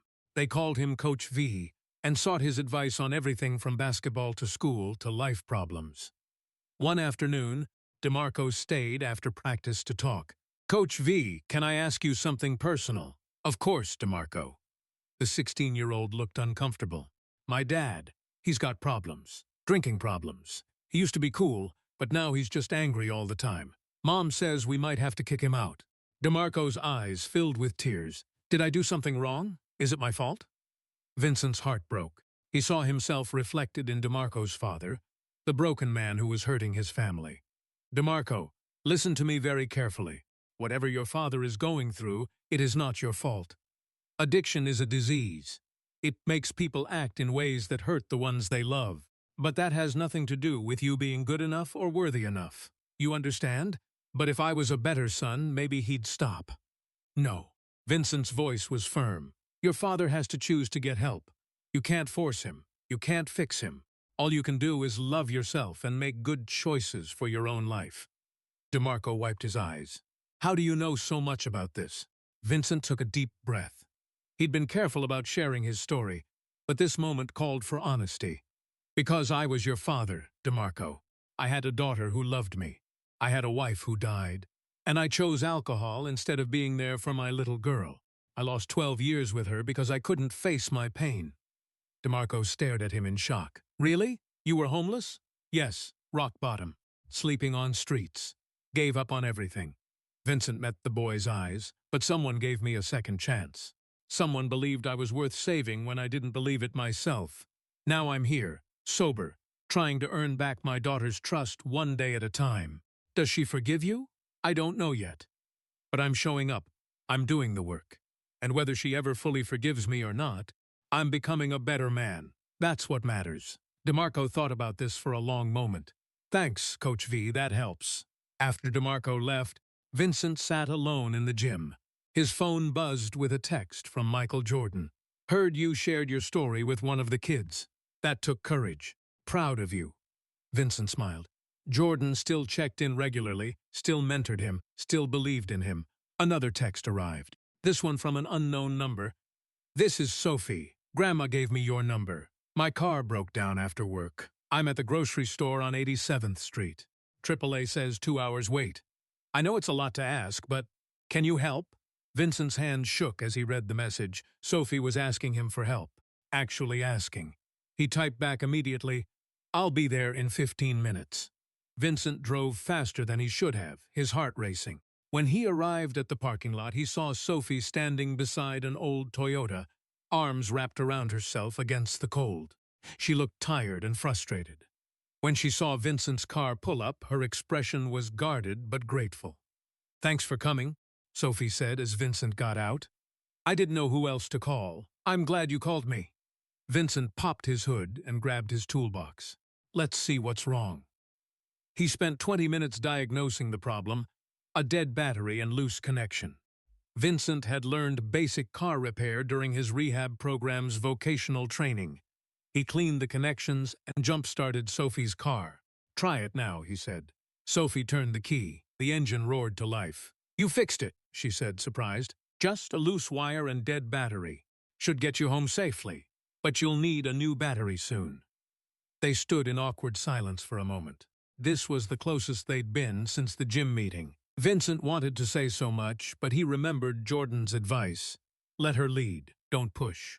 I've seen you at my games, Sophie said quietly. I hope that's okay. You said I could come. It's okay. It's just weird, having you there after all these years. I can stop coming if it makes you uncomfortable. No. Sophie looked at him directly. Don't stop. It's weird, but it's not bad weird. It's just different. Vincent nodded, not trusting himself to speak without crying. Sophie shifted her weight nervously. Grandma says you're coaching again. At the Jordan Foundation. Assistant coaching, yes. Working with at-risk teenagers. Kids who need guidance, like you used to do. I'm trying to be that person again. It's not easy, but it feels right. Sophie studied him carefully. Vincent could see her mother's analytical mind working, evaluating, deciding how much to trust. How long sober now? Sophie asked. 173 days, almost 6 months. That's good. Her voice was neutral, but Vincent heard something underneath. Maybe hope, maybe cautious pride. Sophie, I know you're not ready to forgive me. I know this is hard, but I want you to know that I'm grateful for every small moment like this. Every game I get to watch. Every time you acknowledge me. It means more than you know. Sophie's eyes grew shiny with unshed tears. I'm trying, Dad. She stopped abruptly, shocked that the word had slipped out. I mean, Vincent, I'm trying to figure out if I can trust you again. Vincent's heart nearly burst hearing her call him Dad, even accidentally.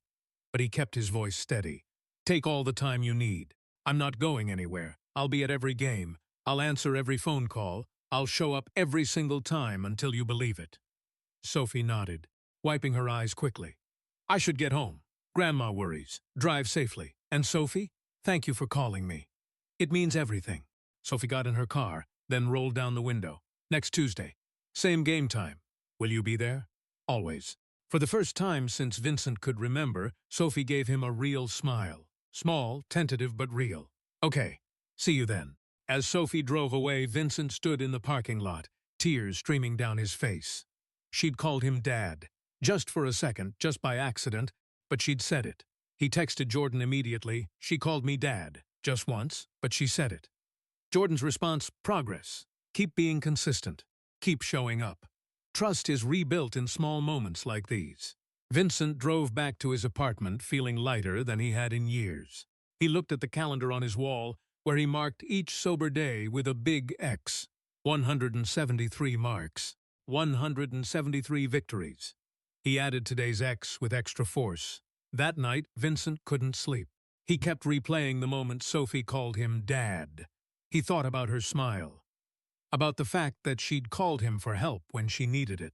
His phone buzzed at midnight. A text from Sophie. "Thank you for fixing my car, and thank you for showing up to my games. It doesn't erase the past, but it's a start." Vincent read the message 10 times, memorizing every word. He typed back, "I'll keep showing up, for as long as you'll let me. I love you, Sophie. I always have." 3 dots appeared, showing Sophie was typing. They disappeared, appeared again, disappeared. Finally, a response came.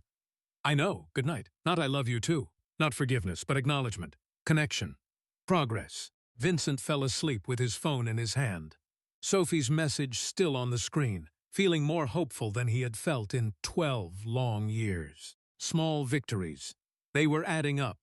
3 weeks later, Vincent's phone rang at 2 in the morning. He jerked awake, heart pounding. Calls at this hour meant bad news. He grabbed his phone and saw Sophie's name on the screen. "Sophie, what's wrong?" "It's Grandma." Sophie's voice was thick with tears. "She's in the hospital, Northwestern Memorial. She collapsed tonight. They don't think she has much time." Vincent was already pulling on clothes. "I'm on my way." "Which floor?" "IU 4th floor. Please hurry." Vincent drove through empty Chicago streets, praying he wouldn't be too late. Victoria had been the bridge between him and Sophie. She'd made this second chance possible. He needed to see her one more time. When he arrived at the ICU, Sophie was in the waiting room, still wearing her work uniform. Her eyes were red and swollen. She looked exhausted and terrified. Without thinking, Vincent opened his arms. Sophie hesitated for only a moment before stepping into his embrace. She sobbed against his chest while he held her, stroking her hair like he used to when she was little. "She's all I have left," Sophie cried. "First mom, now grandma. I can't lose her too." "I know, baby girl. I know." They sat together in the waiting room. Vincent kept his arm around Sophie's shoulders. She didn't pull away. At 4 in the morning, a doctor came out.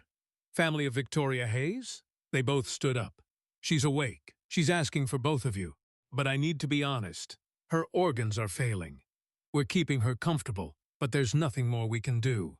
It could be hours, maybe a day or 2 at most." Sophie grabbed Vincent's hand tightly. Together they walked into Victoria's room. Victoria looked tiny in the hospital bed, hooked up to machines that beeped steadily. But when she saw them enter together, holding hands, her face lit up with a peaceful smile. "There you are," Victoria whispered, "my 2 favorite people. Together." Sophie rushed to her grandmother's side. "Grandma, don't talk. Save your strength." For what? Victoria smiled weakly. "I'm dying, sweetheart. Let me say what needs to be said." Victoria reached out her other hand to Vincent. He took it gently. Now he stood on one side of the bed, and Sophie on the other, both connected to the dying woman who had protected Sophie and given Vincent another chance. "I'm proud of you both," Victoria said softly. "Vincent, you fought your way back. You became a man again. Sophie, you had the courage to let him try." She squeezed both their hands. "But I need to tell you something, Sophie. Something I should have told you years ago." "What, Grandma?"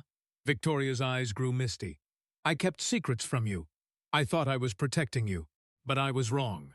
She gestured weakly to the small bag of her belongings on the table. "Sophie, in that bag is a box, a shoebox. Get it for me." Sophie found the worn shoebox and brought it to the bed. Victoria nodded. "Open it." Sophie opened the box and gasped. Inside were hundreds of letters, all addressed to her, all in Vincent's handwriting.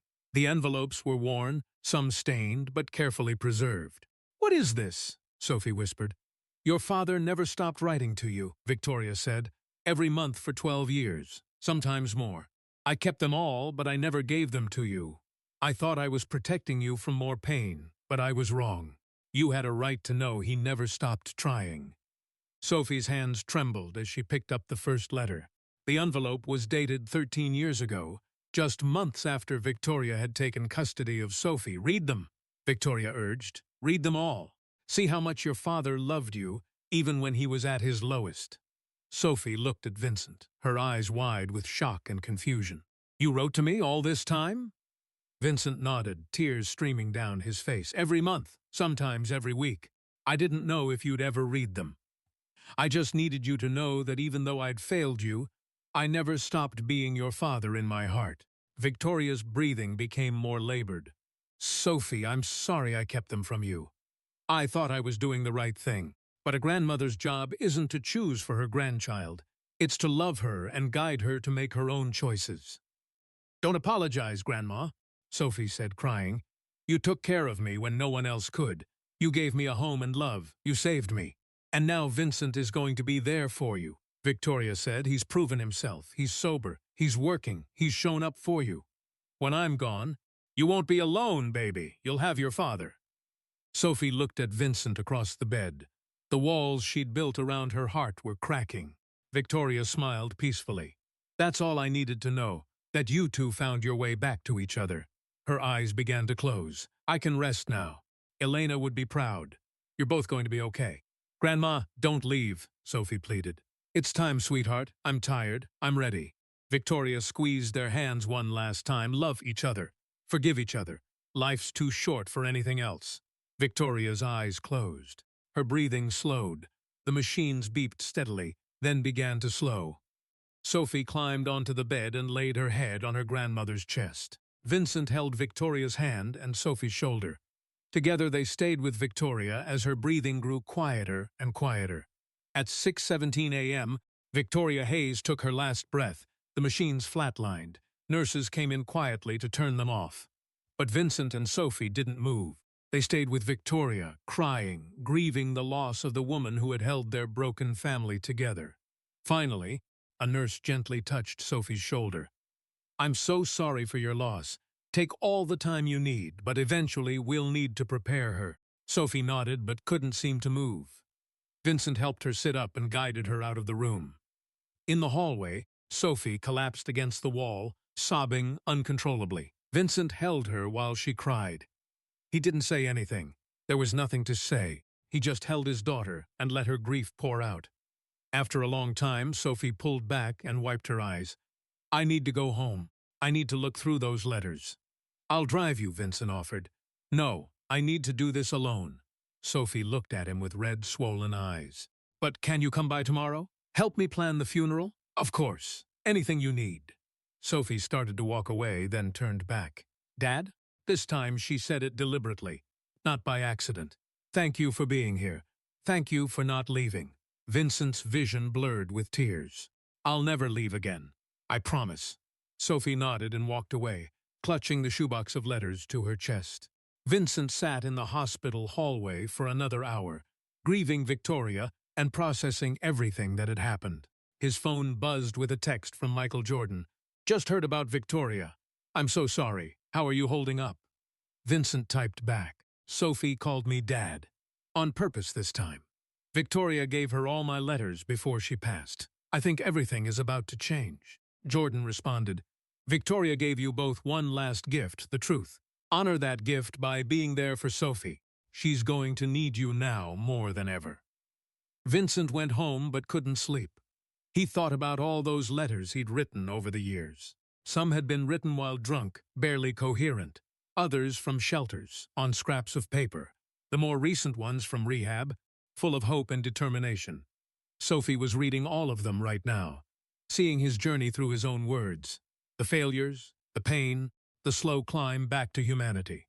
Would it help her understand, or would it just show her how broken he'd been? The next morning, Vincent's phone rang. "Sophie, can you come over? I've been reading all night. I need to talk to you." "I'll be right there." Vincent drove to Victoria's house, the house where Sophie had grown up without him. When Sophie opened the door, she looked exhausted. Her eyes were red from crying and lack of sleep. Letters were spread across the living room floor, hundreds of them. "I read every single one," Sophie said quietly. "It took me all night, but I read them all." Vincent stood in the doorway, terrified of what she might say. "Some of them were hard to read," Sophie continued. "The early ones, when you were drinking. They were painful and angry and didn't make much sense. You blamed yourself. You blamed the world. You talked about wanting to die." Vincent closed his eyes, ashamed. "But then the letters changed," Sophie said, her voice softening. "Around year 7, you started writing about memories, about teaching me to ride a bike. About the time I scored my first basket and you spun me around. About Mom's laugh. About our family before everything fell apart. Tears rolled down Sophie's cheeks. And the recent ones, the ones from rehab and after, those showed me a man fighting to come back. A man who never forgot me, even when he'd forgotten himself. Sophie picked up one letter from the pile. This one is from 2 weeks before you collapsed on that sidewalk. You wrote, "Sophie, I don't know if you'll ever read this. I don't know if I'll survive another winter on the streets. But I need you to know that every single day I'm out here, I'm carrying your picture. You're the reason I wake up. You're the reason I keep trying. Even if I never see you again, you're my reason." Sophie's voice broke. "You carried my picture through everything." "I did," Vincent whispered. "I never let it go." Sophie walked over to him and handed him the letter. "I've been so angry at you. For 12 years, I held on to that anger because it was easier than admitting I missed you. It was easier than risking being hurt again. You had every right to be angry. I did. But Grandma's death made me realize something. Life is short. People we love can be taken from us in an instant. And holding on to anger doesn't protect us from pain, it just keeps us from love." Sophie took a deep breath, tears streaming down her face. "I forgive you, Dad." Vincent's knees nearly buckled. "What?" "I forgive you. Not because you deserve it. Not because the past doesn't hurt. But because I don't want to spend whatever time we have left being angry. I want to know my father, the real you. The man who's fighting to be better." Vincent sobbed openly. "Sophie, I don't deserve this. I don't deserve you. Maybe not. But you're trying. And that's enough for me to try too." Sophie stepped forward and hugged her father. Really hugged him. Not the brief, awkward embrace from the hospital. This was a real hug. The kind that said, "I see you, I know you, and I choose to love you anyway." Vincent held his daughter and cried like he hadn't cried in years. Relief, gratitude, joy, and grief all mixed together. He'd lost 12 years, but he'd gotten his daughter back. "Thank you," Vincent whispered. "Thank you for giving me this chance. I swear I won't waste it." "I know you won't," Sophie said, "because if you do, I'll walk away and never look back. This is your last chance, Dad. Make it count." "I will. I promise you, I will."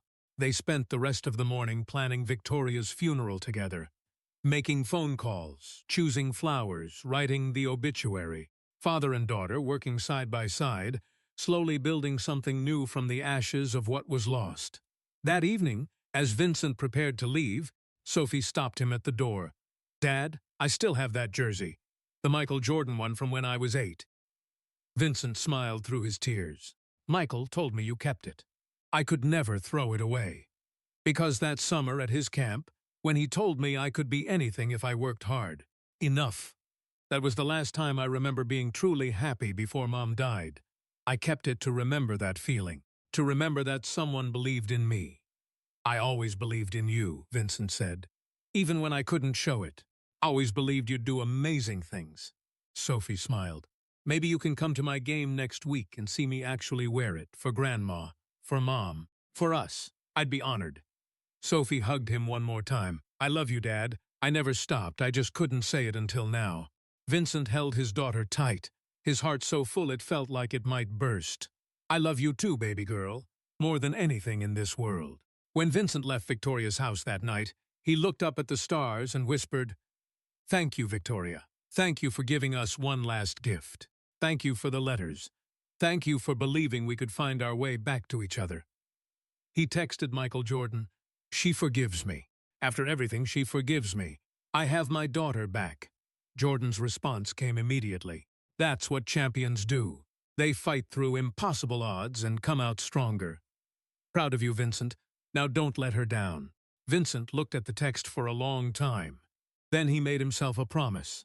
He would spend every remaining day of his life being worthy of Sophie's forgiveness. Not through grand gestures, but through small, consistent actions.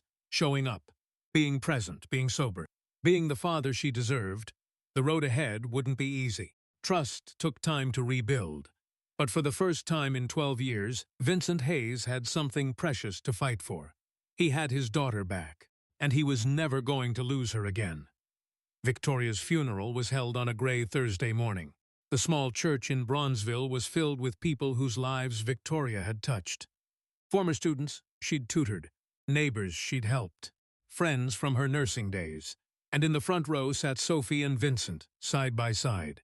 Vincent wore a simple black suit Patricia had helped him buy. Sophie wore a dark dress and held a tissue in her trembling hand. Throughout the service, Vincent kept his arm around his daughter's shoulders, offering quiet support. When it came time for Sophie to speak, she stood at the podium and looked out at the crowd. "My grandmother raised me when my father couldn't," Sophie began, her voice shaking. "She gave me a home when I had nowhere else to go. She loved me when I felt unlovable. But the last gift she gave me was the hardest one. She gave me the truth." Sophie glanced back at Vincent. "Grandma showed me that people can change. That forgiveness is possible. That love doesn't disappear just because someone gets lost for a while. She brought my father back into my life, and I'll be forever grateful for that." After the funeral, people approached Vincent cautiously. Some remembered him from his coaching days. Others had heard about his fall from grace. Marcus Johnson, now 32 and a high school principal, grabbed Vincent in a tight hug. "Coach Hayes, I heard you were back. I've been praying for you." Vincent's eyes filled with tears. "Marcus, look at you. A principal. I'm so proud." "You taught me everything that matters," Marcus said. "Discipline, respect, hard work. I use your lessons with my students every single day. When I heard what happened to you, it broke my heart. But seeing you here, sober and standing with your daughter, Coach, that's the greatest comeback story I've ever seen." They talked for 20 minutes, exchanging numbers and promising to stay in touch. As Marcus walked away, Vincent felt something powerful. Connection to his past, to the man he used to be, to the lives he'd changed before everything fell apart. "He really loves you," Sophie observed, watching Marcus leave. "I coached him when he was angry and directionless, helped him see his potential, made sure he graduated and got into college. That's what you did for all your players, wasn't it?" "I tried. It wasn't just about basketball. It was about teaching young men how to navigate life." Sophie looked at her father with new understanding. "You were really good at it." "I was," Vincent admitted, "and I'd like to be good at it again." Over the next 2 weeks, Vincent and Sophie talked every day. Sometimes just quick phone calls, sometimes longer conversations over coffee. They were learning each other again. Not as the father and 8-year-old daughter they'd been, but as two adults trying to build something new. Sophie told Vincent about her life, about working 2 jobs to pay for community college, about her dreams of becoming a teacher, like her grandmother, about her struggles and victories over the past 12 years. Vincent listened without interrupting, without trying to fix everything, just being present. In return, Vincent shared his journey, the dark years on the streets, the moment Michael Jordan stopped, the hard work of rehab, the daily battle to stay sober. "Do you still want to drink?" Sophie asked one evening over dinner. Vincent considered the question carefully.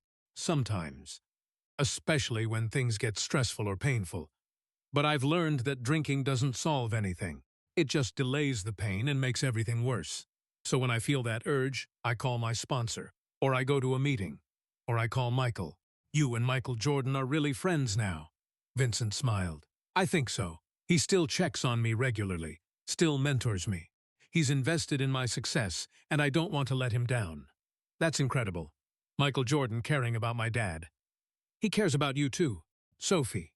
He remembered you from that basketball camp. Said you had something special." Sophie blushed.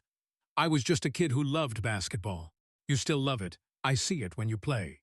"Yeah, but I'm not good enough to go pro or anything. It's just for fun now." "Fun is enough," Vincent said. "Not everything has to be about being the best. Sometimes it's just about loving what you do." One evening, Sophie invited Vincent to her apartment for dinner. It was small but clean, filled with textbooks and basketball equipment. On her dresser, Vincent noticed a framed photograph, the picture of 8-year-old Sophie in the Michael Jordan jersey. "You kept it," Vincent said softly. "Of course. It's one of my only pictures with both you and Mom. I couldn't get rid of it even when I was angriest at you."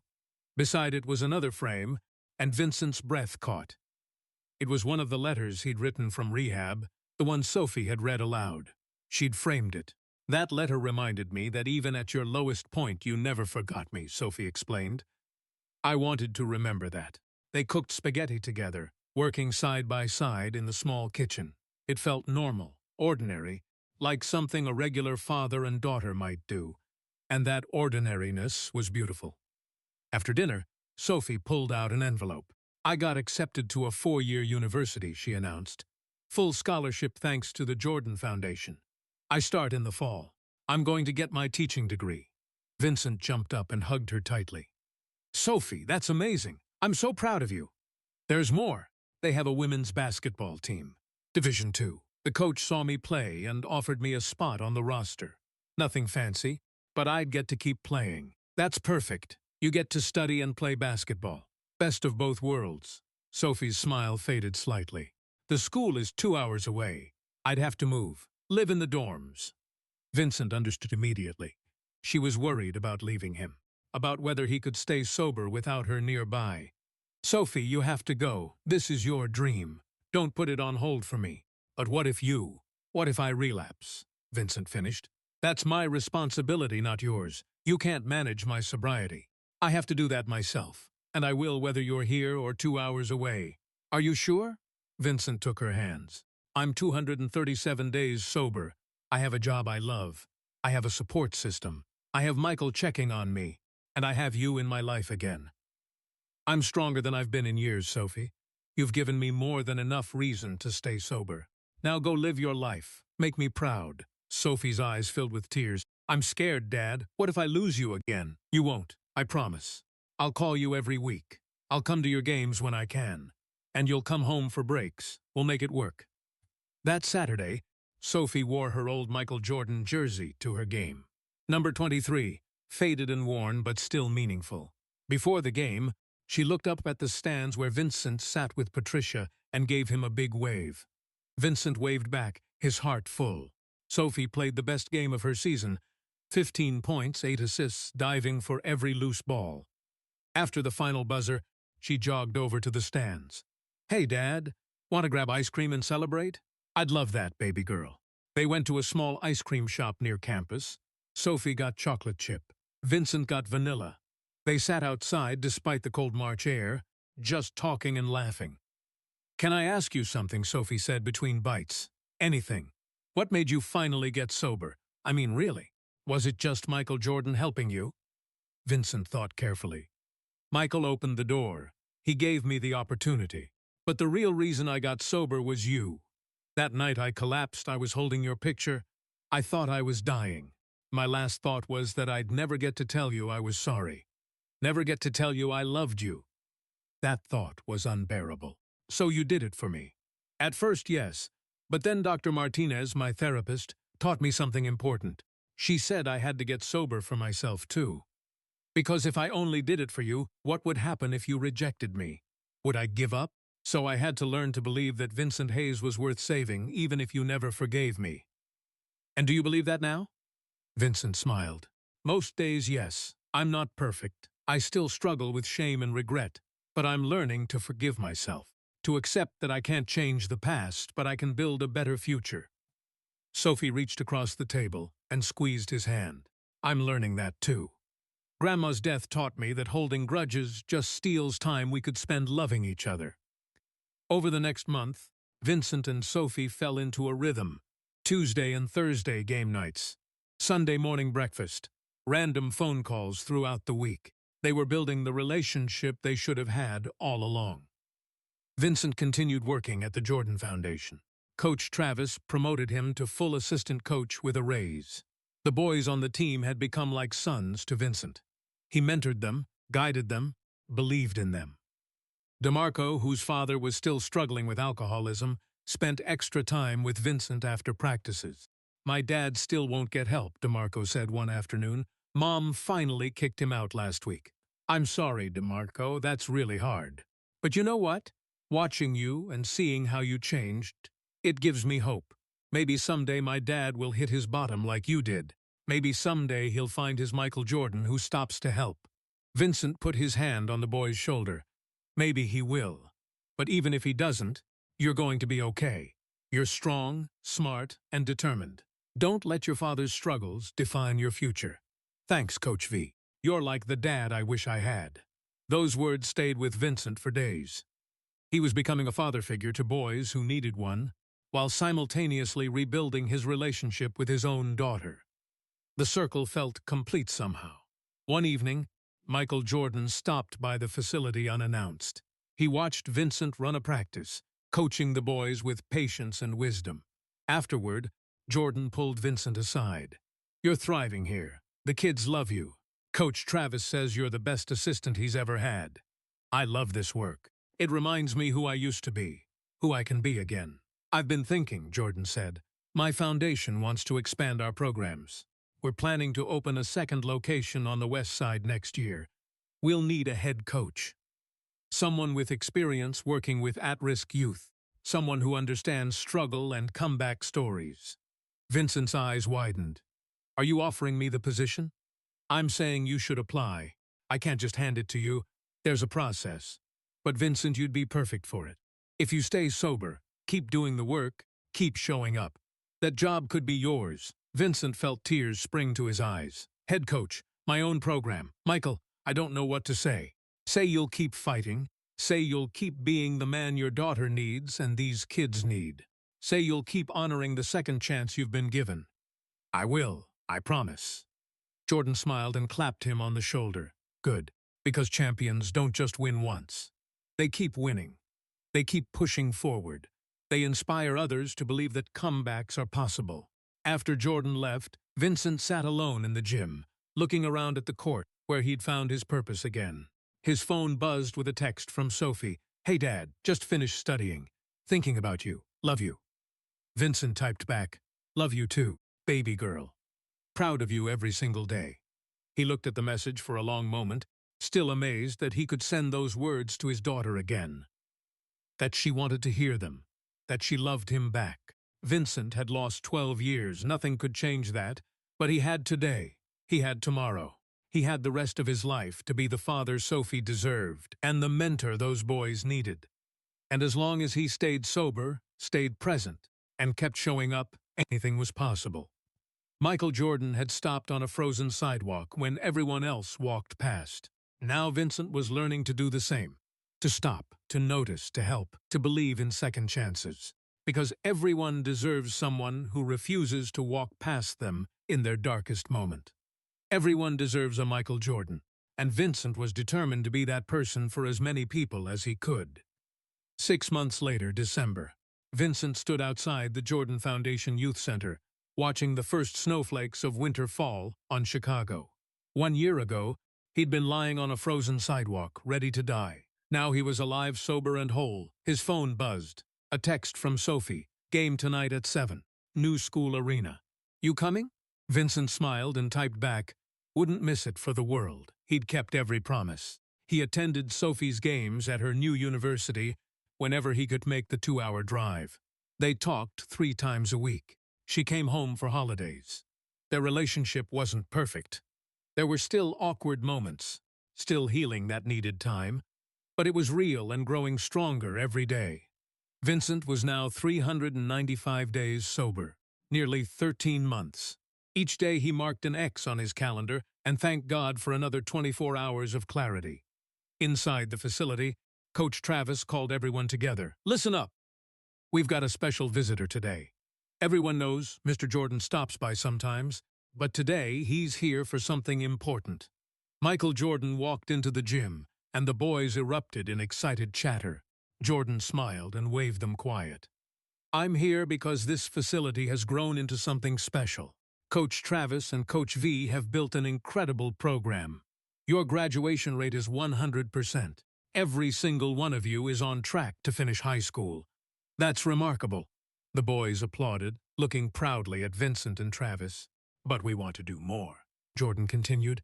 "Next fall, we're opening a second location on the west side.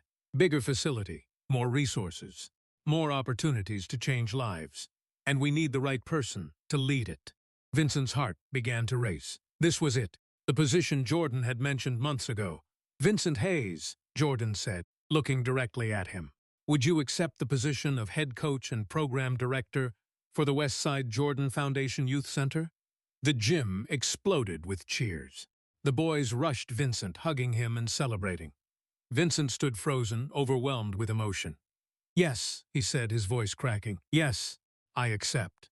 Jordan shook his hand firmly. "You've earned this, Vincent. You showed up every single day. You stayed sober, you changed lives. Now you get to do it on a bigger scale." After the celebration died down and the boys returned to practice, Jordan and Vincent walked outside to talk privately. "I'm proud of you," Jordan said. "A year ago you were dying on a sidewalk. Now look at you. Head coach, father to your daughter again, mentor to dozens of young men. That's a championship-level comeback." "I couldn't have done it without you," Vincent said. "You stopped when everyone else walked past. You gave me a chance when I didn't deserve it." Jordan smiled. "You know what? I need to tell you something about that night. About why I really stopped." Vincent looked at him curiously. "What do you mean?" "When my driver and I saw you lying there, my first instinct was actually to keep driving. I'm ashamed to admit it, but it's true. I thought, someone else will call 911, someone else will help. I'd seen homeless people before and never stopped. Why would that night be different?" Vincent was surprised by this honesty. "But then my driver said something that changed everything," Jordan continued. "He said, 'Mr. Jordan, what would your father do?' And I knew instantly. My father would stop. My father would help. My father taught me that greatness isn't measured by trophies. It's measured by how you treat people when nobody's watching." Jordan's eyes grew misty. "So I stopped. And when you grabbed my hand in that ambulance and told me about Sophie, about how I'd coached your daughter 20 years ago at that camp, I knew it wasn't random. It was meant to be. You needed saving, and I needed to remember why I started that camp in the first place. To help kids like Sophie," Vincent said. "Exactly. After my father's death, I was lost. Basketball felt empty. So I started coaching kids, trying to fill the void. And Sophie was one of those kids, full of heart and determination. She reminded me that I could make a difference beyond the court. Then I met her father 12 years later, dying on a sidewalk, and I got a second chance to make that difference real." Jordan put his hand on Vincent's shoulder. "You saved me too, Vincent. You reminded me what really matters. Not the money or the fame or the businesses, but the lives we touch, the people we help, the second chances we give and receive." Vincent wiped his eyes. "Michael, I'll never be able to repay what you've done for me. You don't repay it. You pass it forward. You take what I gave you and you give it to someone else. That's how legacies are built. Not through trophies, but through changed lives that change other lives." They stood quietly for a moment, watching the snow fall on Chicago. "There's something else," Jordan said. "I've been working with Patricia on a special project. We're creating a scholarship fund in Victoria's name for students like Sophie who are working multiple jobs while going to school. We want to help 50 students a year, and we want you to help select the recipients." Vincent's voice failed him. He could only nod, too emotional to speak. "Victoria believed in second chances," Jordan continued. "She gave them to you even when it was hard. This scholarship will be her legacy, helping young people who are fighting against the odds, just like Sophie did." That evening, Vincent drove 2 hours to Sophie's university. The new arena was impressive, much bigger than the community college gym. Vincent found his usual spot in the stands, but tonight Patricia sat beside him, along with Coach Travis and several boys from Vincent's team who'd wanted to support Coach V's daughter. Before the game, Vincent texted Sophie, "I'm here, brought some friends, we're all cheering for you." Sophie texted back a smiley face emoji and a heart. The game was intense. Sophie's team was playing their biggest rival. With 2 minutes left, the score was tied. Sophie had played well, 12 points, 6 assists, but the game hung in the balance. During a timeout, Sophie looked up into the stands. She found Vincent and smiled. He gave her a thumbs up. When play resumed, Sophie brought the ball up the court. The defense pressed hard. Sophie stayed calm, called out the play, and drove toward the basket. 2 defenders converged on her. Instead of forcing a shot, Sophie passed to her teammate in the corner. Swish, 3-pointer. Her team took the lead. On the next possession, Sophie stole the ball and drove for a layup. As she released the ball, Vincent saw it, her tongue sticking out slightly, just like Michael Jordan used to do. Just like Vincent had taught her when she was small. The ball went in. Her team won. The arena erupted. Sophie's teammates mobbed her. After the celebration on the court, Sophie jogged over to the stands where Vincent and his group were cheering wildly. "Dad, you brought the whole crew. We couldn't miss this." "Sophie, you were incredible." Sophie was beaming, sweaty, and happy. "Did you see that steal? Coach taught us that defensive technique this week. I saw everything. I'm so proud of you." Sophie looked at the boys from Vincent's team. "Are these your players?" "Yeah, guys, this is my daughter, Sophie." "Sophie? These are my boys from the foundation." The teenagers looked at Sophie with awe. "Coach V talks about you all the time," DeMarco said. "Says you're the reason he fights to stay sober every day." Sophie's eyes filled with tears. "He's the reason I learned to forgive, to believe people can change." After the game, Vincent took everyone out for pizza. It felt like family. His daughter, his players, his friends, all gathered around a table laughing and celebrating. This was what Vincent had lost and found again: connection, purpose, love. Later, driving Sophie back to her dorm, they talked about everything. About the head coach position, about the scholarship fund in Victoria's name, about how far they'd both come. "Dad, can I ask you something?" Sophie said as they pulled up to her building. "Anything." "That night you collapsed. When you were in the ambulance with Michael Jordan, what did you whisper to him? What made him look so shocked?" Vincent smiled. He'd been waiting for this question. "I told him that he'd coached my daughter 20 years ago. That you'd never forgotten what he taught you. That you kept your Michael Jordan jersey all those years. I was barely conscious, but I needed him to know that his kindness had mattered, that he'd changed your life even though he probably didn't remember it." Sophie's eyes widened. "And he remembered me?" "He did. He said you were one of the reasons he started his foundation. Kids like you, full of heart, reminded him that he could make a difference beyond basketball. When I told him about you, he knew he had to help me. Because helping me meant honoring the little girl he'd coached all those years ago." Sophie was crying now. "So Michael Jordan saved you because of me?" "He saved me because he's a good man who learned from his father to help people. But yes, you were part of it. You've been saving me your whole life, Sophie, even when I was too lost to deserve it." Sophie hugged her father tightly. "I love you, Dad. Thank you for fighting your way back to me. I love you too, baby girl. Thank you for giving me a reason to fight."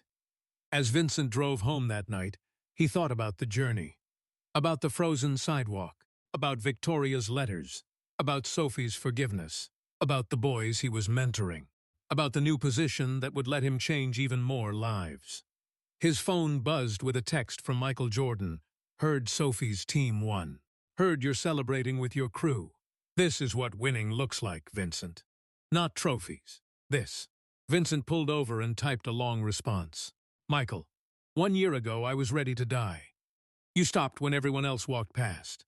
You saw value in me when I couldn't see it in myself. You didn't just save my life. You gave me a life worth living. I'll spend the rest of my days trying to be worthy of that gift. Thank you for being my champion when I couldn't be my own." Jordan replied, "You earned it yourself. I just opened the door. You walked through it. Now keep that door open for others. That's how we change the world. One person, one moment. One decision to stop and help instead of walking past."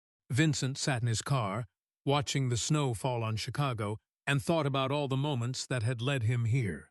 Elena's death, his descent into addiction, 12 years on the streets, the frozen sidewalk, Michael Jordan kneeling beside him, rehab, the letters, Victoria's death, Sophie's forgiveness, second chances.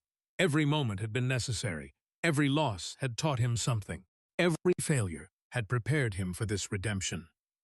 Vincent thought about all the people he'd pass on Chicago's streets in the years ahead.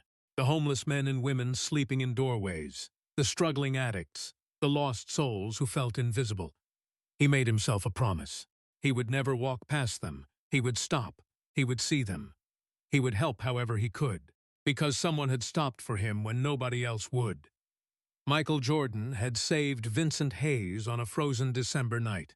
Now, Vincent would spend the rest of his life saving others, not because he was a hero, but because he understood what it felt like to be invisible, forgotten, and left to die. And he understood the miracle of someone choosing to stop, to care, to believe that every life has value, That night, Vincent marked day 396 on his calendar. Another day sober, another day alive. Another day to be the father Sophie needed and the mentor those boys deserved. He looked at the photograph on his nightstand, the one of 8-year-old Sophie in the Michael Jordan jersey. But now beside it was a new photo. Sophie at 23, wearing that same jersey, hugging her father after her game, full circle. Vincent whispered to the photos, "Thank you, Elena, for giving me our beautiful daughter. Thank you, Victoria, for protecting her and giving me another chance. Thank you, Sophie, for forgiving me. Thank you, Michael, for stopping. And thank you, God, for second chances." Then Vincent turned off the light and went to sleep, grateful for the life he'd nearly thrown away and the life he'd fought so hard to reclaim.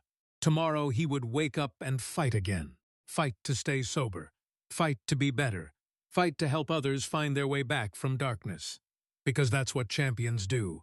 They fight. They show up. They never walk past someone who needs help. And they prove, one day at a time, that redemption is real, forgiveness is possible, and love is stronger than any mistake. Vincent Hayes had been saved on a frozen Chicago sidewalk. Now it was his turn to do the saving, and he was ready. The end epilogue text appears on screen. Vincent Hayes has been sober for 3 years. He now serves as head coach and program director at the Westside Jordan Foundation Youth Center, where he has helped over 200 at-risk teenagers graduate high school and pursue their dreams. Sophie Hayes graduated with honors with a degree in education. She teaches 4th grade on Chicago's South Side and coaches youth basketball on weekends. She remains close with her father and credits his redemption story with teaching her about the power of forgiveness. The Victoria Hayes Memorial Scholarship has provided full college funding for 150 students who work multiple jobs while pursuing their education. Michael Jordan continues to mentor Vincent and remains actively involved in his foundation's programs. He attends Vincent's games and Sophie's teaching events regularly, maintaining the bond formed on that December night. DeMarco graduated high school as valedictorian and received a full scholarship to college, where he's studying social work. His father eventually sought treatment and has been sober for 18 months. DeMarco credits Coach V with showing him that change is possible. The security camera footage from that December night has been viewed over 100 million times online. It sparked a national conversation about homelessness, addiction, and the importance of stopping to help those in need. Vincent still carries Sophie's photograph every day. Now it's joined by photographs of his players, his students, and everyone whose life he's touched through his second chance. Because sometimes all someone needs is for one person to stop walking past, to see them, to believe in them, to remind them they're worth saving. Michael Jordan stopped for Vincent Hayes. Vincent Hayes stops for others. That's how legacies are built. One stopped moment at a time. So where are you watching this from? Drop your city and country in the comments below. We'd love to know how far this message of hope and second chances has reached. If this story touched your heart, hit that like button and subscribe to our channel. Every subscription helps us spread more stories of kindness and redemption to people who need to hear them. Because just like Michael Jordan stopped for Vincent, your simple act of sharing this video might be exactly what someone needs to see today. And don't go anywhere yet. Click on the video appearing on your screen right now for another incredible true story that will restore your faith in humanity. See you in the next one.